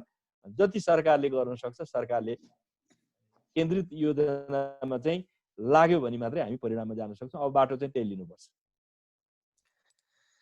हाम्रो एकजना चाहिँ साथी प्रधानमन्त्री कृषि आधुनिकीकरण परियोजनामा काम गर्ने साथीले चाहिँ प्रश्न गर्नुहुन्छ, प्रदेश या सङ्घ या स्थानीय तह तिनटैको चाहिँ लगभग खालको कार्यक्रम भयो, यसलाई चाहिँ किन सङ्घ र प्रदेशले औद्योगिकरण वा कार्यक्रममा अनुदान दिन नसकेको, यसले चाहिँ कस्तो खालको चाहिँ अर्थतन्त्र बनाउला, अनि सँगसँगै सरकार स्तरका कृषिजन्य सामग्री सङ्कलन केन्द्रहरू विस्तार गर्न नसक्नुको कारण के हो, अनि यो प्रधानमन्त्री कृषि आधुनिकीकरण कार्यक्रममा चाहिँ प्रशासनिक खर्च बढी, कृषिमुखी सेवा सुविधा चाहिँ कम भन्ने प्रश्न गर्नुहुन्छ। सँगसँगै मिलन चौहानले चाहिँ निजी क्षेत्रमा चाहिँ कृषिमा चाहिँ निजी क्षेत्रको लगानी कृषिमा ज्यादै कम छ, हामीसँग ठुला स्केलका फ्याक्ट्री फार्म एकदमै न्यून छ, निजी क्षेत्रको लगानी कृषि उत्पादन क्षेत्रमा आकर्षित गर्न के कस्तो व्यवस्था ल्याउनु पर्ला जस्तो सोध्नु भएको छ कमेन्ट। ठिक छ, धन्यवाद। प्रधानमन्त्री कृषि आयोजना भनेर करिब 8 अरब रुपियाँ यसपालि छुट्याएको छ। त्यसको उपलब्धि हेर्दा म एकदमै नगण्य देख्छु, एकदम ठिक बन्नुभयो। यो जम्मै सरकारी कर्मचारी त्यहाँको चाहिँ उमा चाहिँ बाँडेर चाहिँ सक्ने ब्युरोक्रेटिक कुरा मात्रै भयो। यो एकदमै सिधै किसानको हातमा कसरी पैसा पर्ने भन्ने मोडलबाट सुरु गरिएन भने यस्ता आयोजनाहरू सबै यो सेतो हात्ती भएर जानेछन्, त्यसले कुनै प्रगति गर्ने छैन। त्यसो भए जस्तो वृद्ध भत्ता हामीले पिपुल केन्द्रित व्यक्ति केन्द्रित गरेर उसको खाता जम्मा गर्दा हुनाले त्यसमा दुरुपयोग भएन। मलाई के लाग्दछ भने कृषि यस्ता आयोजनाहरू सिधा कृषकको हातमा पुग्ने गरी दिने प्रबन्ध सुरु गर्नुपर्छ र उसले नचाहिँदो काम गर्यो भनेदेखि कृषि आयोजनामा चाहिँ प्रधानमन्त्री कृषि आयोजनामा बसेका मान्छेले पैसा बाँड्ने होइन कि त्यो काम चाहिँ अनुगमन गर्ने, उसले ठिक काम गर्यो कि गरेन मात्रै भन्ने जिम्मा चाहिँ उसलाई दिनुपर्छ। उसलाई पैसा बाँड्ने जिम्मा दिनु हुँदैन। जहाँ पैसा बाँड्ने जिम्मा चाहिँ हामी ब्युरोक्रेसीमा चाहिँ केन्द्रित गरिदिन्छौँ त्यहाँ दुरुपयोग हुने सम्भावना बढी छ। त्यसो भए त्यो मोडललाई नै परिवर्तन गर्नुपर्छ। के गर्न सकिन्छ होला भन्दा बरु यो पैसा चाहिँ हामीले एउटा फन्ड बनाइदिउँ, बैंकहरूलाई के भनिदिउँ भनेदेखि तिमीहरूले चाहिँ ब्याज हामीले सब्सिडाइज गरिदिया छ, सावा तिमीहरूले भुक्तान चाहिँ देऊ, प्रोजेक्ट हेरेर देऊ, फर्स्ट कम फर्स्ट बेसिसमा आएर आधारमा देऊ र त्यहाँ कुनै तलमाथि गरेको छ भनेदेखि त्यसको अनुगमन गर्ने एउटा मेकानिजम चाहिँ गाउँपालिका या नगरपालिकाले चाहिँ र अनि प्रधानमन्त्री कृषि आयोजना सहितको एउटा टिमले चाहिँ गर्ने व्यवस्था गरेर सिधै डाइरेक्ट बैंक थ्रोबाट चाहिँ के भने त्यो प्रोभाइड गर्ने त्यो मेकानिजम हामीले चाहिँ उत्पन्न गर्ने, बरु ब्याजलाई चाहिँ यो प्रोजेक्टको पैसाबाट चाहिँ ब्याज तिर्दिने काम चाहिँ सरकारले गरिदिने हो भने व्यक्तिले पाउँछन्। अब त्यसो गर्दा मैले किन फर्स्ट कम फर्स्ट भनिरहेको छु भने यदि बैंकले त्यहाँ बदमासी गर्यो भनेदेखि फर्स्ट कम फर्स्ट बेसिसमा गर्यो कि गरेन। इन्डियामा एउटा प्रणाली के रहेछ भन्दा यस्तो लोन चाहिँ बैंकले दिन आनाकानी गर्यो भने एफआइआर दर्ता हुँदो रहेछ, सिधै उजुरी गरेर हतगडी लाएर बैंकका म्यानेजरहरू जेल जाँदो रहेछन्। त्यसो भए यहाँ पनि के प्रणाली गर्नु पर्दछ भने बैंकले यसमा दिन ढिलो गर्यो, आनाकानी गर्यो भने विथ कज त्यो किन ढिलो गरेको भन्ने कुरा गरेर उसलाई अनिवार्य रूपमा ऋण दिने प्रबन्धमा गर्यो भने नचाहिँदो काम गर्छ, यिनीहरूले नियन्त्रण गर्ने, सिधै व्यक्तिले चाहिँ त्यसबाट ऋण पाउने भयो भनेदेखि अब असुलीको पनि समस्या भएन। अहिले त जम्मै सामा ब्याज हामीले चाहिँ अनुदान दिएका छौँ, त्यो ऋण पनि भएन। बरु हामीले चाहिँ त्यसरी ऋण लिएका मान्छेले राम्रो काम गर्दछ भने पछि त्यसै मध्येबाट हामी सर्टेन प्रतिशत चाहिँ के भने अनुदानमा कन्भर्ट गरिदिन सक्छौँ। त्यो मोडेलबाट गयो भने मात्रै कृषिको उत्पादन बढ्छ। पहिलो कुरा म त्यसमा भन्न चाहन्छु। दोस्रो के गर्न सकिन्छ होला भन्दा यो ठुला घरानालाई चाहिँ कृषिमा आकर्षित गर्नको लागि अघिले मैले भने एउटा त हाम्रो देशमा पर्याप्त कृषिको जमिन एक ठाउँमा एकट्ठा गर्ने समस्या छ, हाम्रो हदबन्दीका समस्या, अरू धेरै कुराका समस्याहरू छन्। अब यसमा के एउटा कुरा जरुरी देखाएको छु मैले भन्दा लिज एक्ट, कन्ट्र्याक्ट एक्टहरूको माध्यमबाट पर्याप्त जग्गा चाहिँ के अरे उसले लिजमा जग्गा किन्न नपाउने तर कन्ट्र्याक्टमा लिन पाउने, लिजमा लिन पाउने व्यवस्था गरेर चाहिँ उत्पादन गर्न जान दिने व्यवस्थालाई सहज बनाउने। त्यस्तो कन्ट्र्याक्ट र त्यस्तो लिज चाहिँ कसैले जग्गा चाहिँ कसैकोलाई खेती गर्न दियो 10 वर्ष विथड्र गर्न नपाउने, किनभने त्यसमा जो उसले लगानी गरेछ आज लगानी गर्यो भोलि त मलाई दिन मन लागेन मेरो जग्गा, म आफै घर बनाउने भए मेरो छोरा छुट्टिने भयो भन्न थाल्यो भने त्यो त उसको लगानी त डुब्छ त्यहाँ। त्यसो भए यति वर्षसम्म निकाल्न नपाइने भन्ने कुराको पिरियडिक एउटा ग्यारेन्टी सहित यो कानुनी प्रबन्ध चाहिँ सहज बनाउने हो भनेर त्यसमा सरकारले पूर्ण रूपले सपोर्ट गरिदिने बित्तिकै यो ठुला घरानाका लगानी पनि आकर्षित हुन्छन्। र अघि नै मैले भने कृषिमा आउने लोनमा ब्याज दर कम गरिदिने बित्तिकै लगानीकर्ताहरू आकर्षित हुन्छन्। त्यो ढङ्गमा जानुपर्छ। म अब अन्तिम प्रश्न राख्छु। यो चाहिँ हाम्रो साथीले इङ्ग्लिसमा गर्नु भएको छ, कुमार पौडेलजीले। About entrepreneurship, those who want to do something in Nepal, जो इन्टरप्रेनर हुन चाहनुहुन्छ उहाँलाई चाहिँ उहाँहरूले चाहिँ कस्तो ठाउँमा चाहिँ लगानी गर्ने, कहाँ लगानी गर्ने, यसमा चाहिँ what is the scope of technology in agriculture, should government or private organisation fund them, अनि how can government make plan for favourable investment that is environment and entrepreneurship for FDI भन्नुभएको छ उहाँले। चाहिँ नयाँ इन्टरप्रेनरहरूलाई चाहिँ अब चाहिँ कुन सेक्टरमा लगानी गर्दाखेरि चाहिँ सहज हुन्छ अथवा उहाँहरूलाई कसले चाहिँ फन्ड गर्नुहुन्छ भन्ने प्रश्न गर्नुभएको छ। अब यसमा नेपाली हुनुहुन्छ भने एउटा कुरा हुन्छ, नेपाली भन्दा बाहिर भए अर्को कुरा गर्नुपर्छ। मैले एग्रिकल्चर सेक्टरमा चाहिँ लगानी गर्दाखेरिमा विदेशी लगानी नदिने भन्ने अस्ति एउटा ऐन पास भयो। त्यो राम्रो कुरा त होइन, मलाई त त्यो ठिक लागेको होइन। एग्रिकल्चरमा विदेशी लगानी ल्याउँदा नै केही बिग्रिने कुरा पनि थिएन, तर अब हाम्रो पार्लियामेन्टभित्रको कम्पोजिसन त्यस्तो छ, मानसिकता त्यो ल्यायो भने सारा भुसकुट पारिहाल्छन् भन्ने। अब नेपाली हुनुहुन्छ भने कृषिमा लगानी गर्न एफडिआई ल्याउन पनि सकिन्छ, त्यसमा कुनै बाधा छैन। कम्पनी रजिस्ट्रारको कार्यालयमा यो उद्योग मन्त्रालयभित्र एउटा निवेदन दिने युनिट छ, त्यहाँ गएर तपाईँले निवेदन दिने, त्यसले चाहिँ यो व्यवसायमा गर्ने भनिसकेपछि राष्ट्र ब्याङ्कमा अनुमतिको लागि पठाइदिन्छ। राष्ट्र ब्याङ्कले अनुमति गरेपछि नेपालमा एफडिआई आउन सक्छ। त्यो मेकानिजम त्यो प्रक्रिया छ।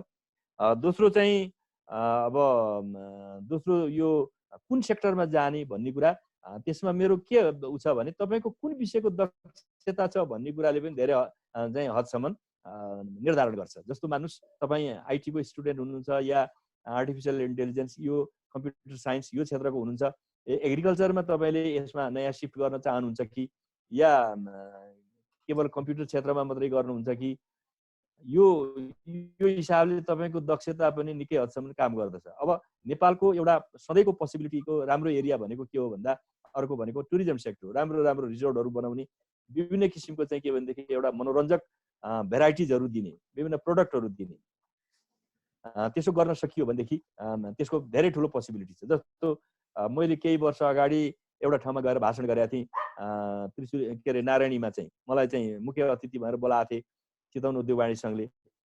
मैले के भने मेरो क्षमताले भ्याएसम्म मेरो एउटा योजना छ के अरे देवघाटदेखि गोलाघाटको बिचमा चाहिँ नारायणी नदीको दुवै किनारमा चाहिँ तटबन्ध गर्ने 4 लेनको हाइवे बनाउने र त्यसलाई अलिकति पानीको तलाउ गरिदिने र अनि त्यहाँ बोट चाहिँ सञ्चालन गर्न दिने त्यसपछि नारायणीमा बेलुका डिनर गर्ने भन्ने भयो र दुवै साइडमा चाहिँ नारायणीका दुवै किनारमा चाहिँ हामीले रिजोर्ट बनायौँ भने कति मान्छे चाहिँ यहाँ आउन सक्दछन् रिभर बेस्ड हाम्रो चाहिँ के भनेदेखि प्रोडक्टहरू के हुन सक्दछन् त्यस खालको कुरा गर्ने हो भनेदेखि त्यसको ह्युज पोसिबिलिटी छ। अहिले त्यस कुराबाट प्रभावित भएर एउटा ग्रुपले चाहिँ एउटा युवाहरूको ग्रुपले चाहिँ 15 करोडभन्दा बढीको लगानीमा चाहिँ अब यो यही कोरोना सोरोना विभिन्न कारणले उहाँहरूको प्रभावित हो नत्र भने अहिलेसम्म नारायणीमा उहाँहरूले चाहिँ क्रुज चलाइसक्नुहुन्थ्यो।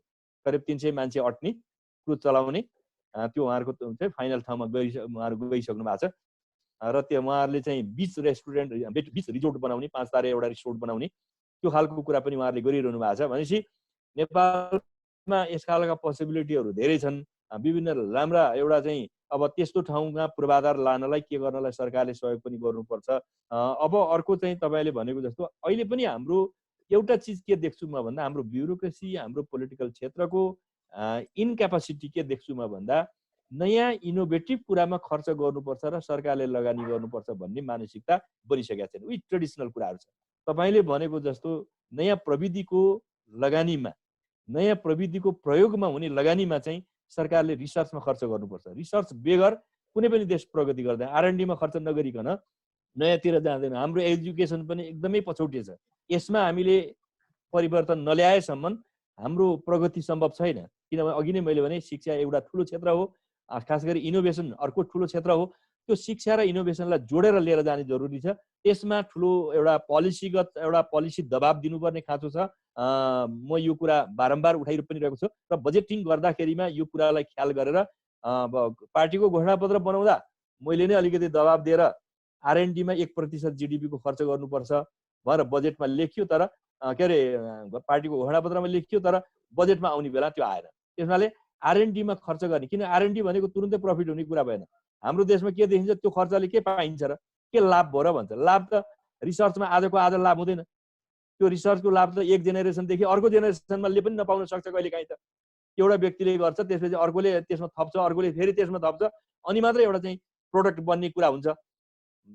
वैज्ञानिक खोजको कुरा पनि त्यस्तै कुरा हो। त्यसो भए यसमा अलिकति दबाब दिनुपर्ने, नीतिगत क्ल्यारिटी गर्नुपर्ने खाँचो छ। त्यो काममा व्यक्तिगत रूपले म त आफू लागिरहेकै छु, अरूलाई पनि म कन्भिन्स गरिरहेको छु। तपाईलाई पनि भन्न चाहन्छु म यसमा ढिलो छिटो नीतिगत परिवर्तन हुनेछ, तर परिवर्तन भएर आउँला भन्ने होइन कि परिवर्तन गर्नलाई पनि आउने ढङ्गले परिवर्तन गर्नको लागि नै हामी क्रियाशील हुनु पर्दछ। तपाईँ विदेशमा बस्नु भएको छ, नेपाली हुनुहुन्छ, अर्काले बनाएको 200-300 वर्षको चाहिँ के भने उपलब्धिको उचाइमा बनेको देशमा गएर अनि नेपालभित्र चाहिँ नेपालकाले केही पनि गरेन भनेर गाली गरेर न नेपाल बन्छ, न तपाईँले त्यहाँ केही भूमिका खेल्न सक्नुहुन्छ। तपाईँ त्यहाँ त एउटा कामदार भएर गएको विदेशीको कुनै अत्तो पत्तो कुनै नामो निशान हुँदैन।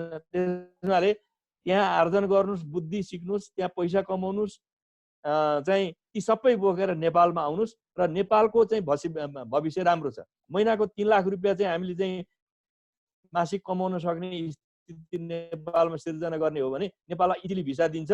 मलाई के लाग्छ भने 30-40 वर्षको एटेम्प्ट गर्ने हो भने नेपाल त्यो ठाउँमा हुन्छ। र मैले त धेरै तपाईँको छोराको जेनेरेसन छोरीको जेनेरेसन गएपछि 3 लाख चाहिँ महिना तलब हुने देश हामी बनाउँछौँ, तपाईँ आउनुहोस् भन्ने गर्छु म। त्यस हिसाबले जानको लागि पनि म सबै नौजवान युवा साथीहरूलाई आग्रह पनि गर्न चाहन्छु।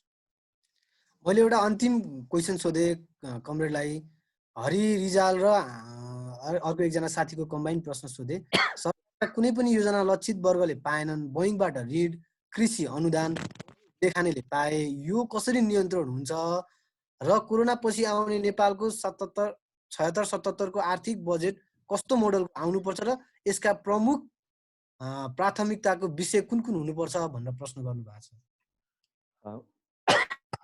मैले अघि नै प्राथमिकताको धेरै कुरा गरिसकेँ, त्यसैले म त्यसलाई रिपिट गर्दिनँ हैन। कसरी चालु खर्च कटौती गर्नुपर्छ, कसरी चाहिँ पुँजीगत खर्च कहाँ चाहिँ केन्द्रित गर्नुपर्छ, व्यवसायहरूमा जुन जोखिम आएको छ त्यो जोखिम मध्ये पनि सबभन्दा जोखिम भएको क्षेत्रलाई राहतको प्याकेज दिनुपर्छ, जस्ता कुरा मैले अघि नै गरिसकेँ। कुन क्षेत्र बढी जोखिम छ, कृषि क्षेत्र, पर्यटन क्षेत्रको कुरा पनि मैले गरिसकेँ। अरू क्षेत्रहरूमा के प्रभाव परेको छ त्यो पनि हेर्न सकिन्छ, तर मुख्य प्रभावित क्षेत्र चाहिँ यिनीहरू छन् भन्ने पनि मैले कुरा गरिसकेको छु।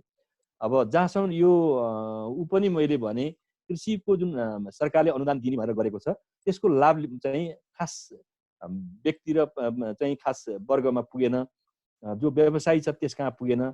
खालि कृत्रिम चाहिँ फर्महरू दर्ता गर्ने र कृत्रिम रूपले कागज मिलाएर खानेहरूको बिचमा मात्रै राहत चाहिँ व्यवस्था वितरण गरियो भन्ने जुन कुराहरू गर्नु भएको छ। सङ्घबाट वितरण गर्ने 8 अरब रुपियाँ, अब युवा के अरे प्रधानमन्त्री रोजगार भएर चाहिँ 4 अरब रुपियाँ, 5 अरब रुपियाँ, 13 अरब रुपियाँ त यही छ।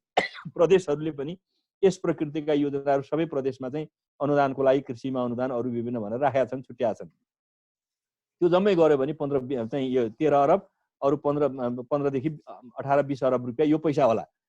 यो पैसालाई मात्रै पनि एउटा बास्केटमा राखिदिने भने निकै ठुलो पैसा छ। युवा स्वरोजगारको कोष छ, त्यो जम्मैलाई एक ठाउँमा ल्याइदिने भने 50 अरबको एउटा फन्ड बनाएर अघि मैले भने ब्याङ्कमा फर्स्ट निवेदनको आधारमा दिने, फर्स्ट व्यक्तिले दिएको निवेदनमा किन उसको चाहिँ डिस्क्वालिफाई हुन्छ, अयोग्य हुन्छ भन्ने कुरा उसलाई बताउनु पर्यो। उसको प्रोजेक्ट यस कारणले तिमीलाई हुँदैन भन्यो भने चित्तबुझ्दो कारण सहित तथ्यसहित उसलाई चाहिँ रिजेक्ट गरिदिन, त्यसपछि अर्कोलाई दिने हो भनेदेखि त्यसले स्वाभाविक रूपमा पैसा पाइन भन्ने पनि हुँदैन, त्यसमा कसैलाई चाहिँ फेभर गर्यो भन्ने पनि कुरा हुँदैन। अनि उसले त्यसरी ऋण लिइसकेपछि उसले ऋण तिर्नुपर्छ भनेपछि सामा त मैले तिर्नै पर्छ भनेपछि ऊ मेहनत गरेर पनि काम गर्दछ। राम्रो काम गर्ने त्यस्ता किसिमका चाहिँ फर्महरू आदिलाई चाहिँ बरु पछि सरकारले भनौँ न सम्बन्धित उसले चाहिँ ब्याङ्कहरूलाई त्यो निर्देशन उसले गर्न सक्छ, यति प्रतिशतसम्म म सब्सिडाइज गरिदिन्छु अथवा अनुदान दिन्छु, तिमीलाई चाहिँ तिम्रो साउलाई माफी गरिदिन्छु, यति मात्रै तिरे पुग्छ भन्ने ढङ्गले त्यो मोडालिटीमा गयो भने त्यो क्षेत्रमा परिवर्तन सम्भव छ। अहिलेको ढाँचाबाट गयो भनेदेखि पैसा बाँडिन्छ तर परिणाम आउँदैन, यसलाई बदल्नुपर्छ।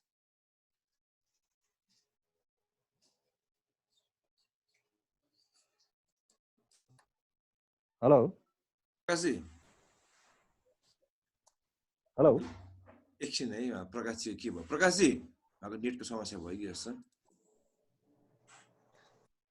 हजुर तपाईँ सक्यो? ठिक छ सर, ठिक छ। ए सक्यो?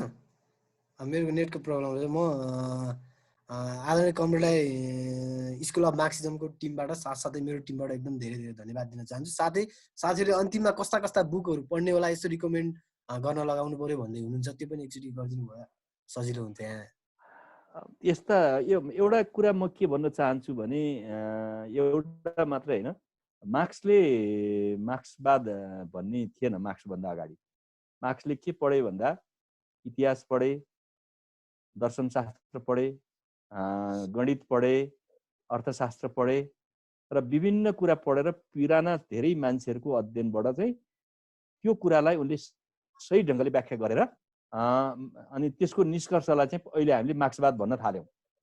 हामी मार्क्सवादी भन्नेहरूको कमजोरी के रह्यो भने मार्क्सका किताब पढ्ने, लेनिनका पढ्ने, माओसेतुङका पढ्ने र यति नै हो भनेर जान्ने, यसैमा पण्डिताइ छाट्ने। अनि मार्क्सले अर्काको किताब पढेर उनले निष्कर्ष निकाले समाजको स्थितिको बारेमा। हामीले चाहिँ समाजको बारेमा लेखिएका कुराहरू नपढेर मार्क्सले ऊ बेला लेखिदिएका किताब पढेर अनि अहिलेको निष्कर्ष निकालेर हुँदैन, त्यो मार्क्सवाद हुँदैन, त्यो कथा हुन्छ। त्यसैले आजको सन्दर्भका लाइभली कुरा पढ्नु पर्यो। आज विज्ञान कहाँ छ? आज चाहिँ आर्टिफिसियल इन्टेलिजेन्स, डिप लर्निङको कुरा गरिँदैछ। केही समय अगाडि चाहिँ जस्तो मानुष चाहिँ हरारी भन्नेले चाहिँ एउटा किताब लेखे सेपियन, उनले होमोड्युस भन्ने लेखे, अरू लेख्दैछन् 21 लेसन अफ 21st सेन्चुरीबाट।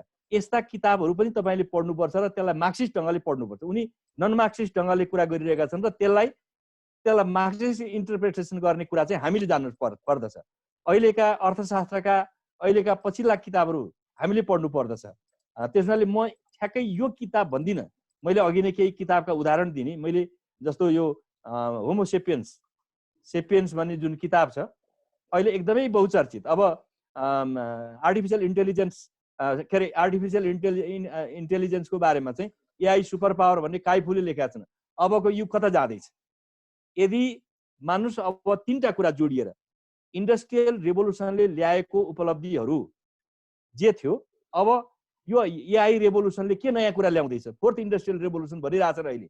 यो 4th इन्डस्ट्रियल रेभोल्युसनले दुनियाँ कता जाँदैछ? अब चाहिँ म्यानलेस कार आउँदैछ, 5 जेनेरेसन टेलिकमको कुरा छ, चाहिँ रोबोटिकको एज छ, 3D प्रिन्टिङको कुरा छ।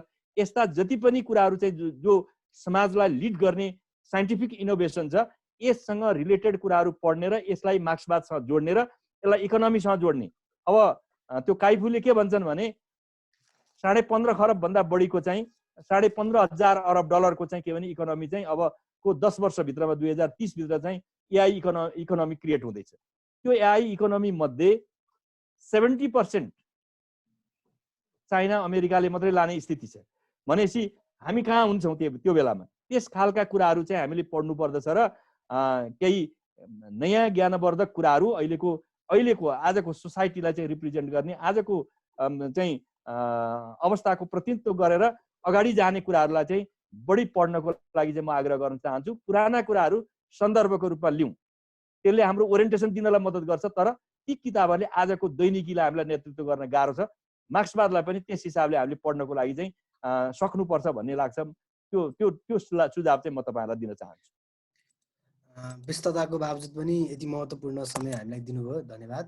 हामी सबै सहभागीलाई चाहिँ यो एकदमै आजको क्लास महत्त्वपूर्ण रह्यो भन्ने मैले चाहिँ कामना गरेको छु।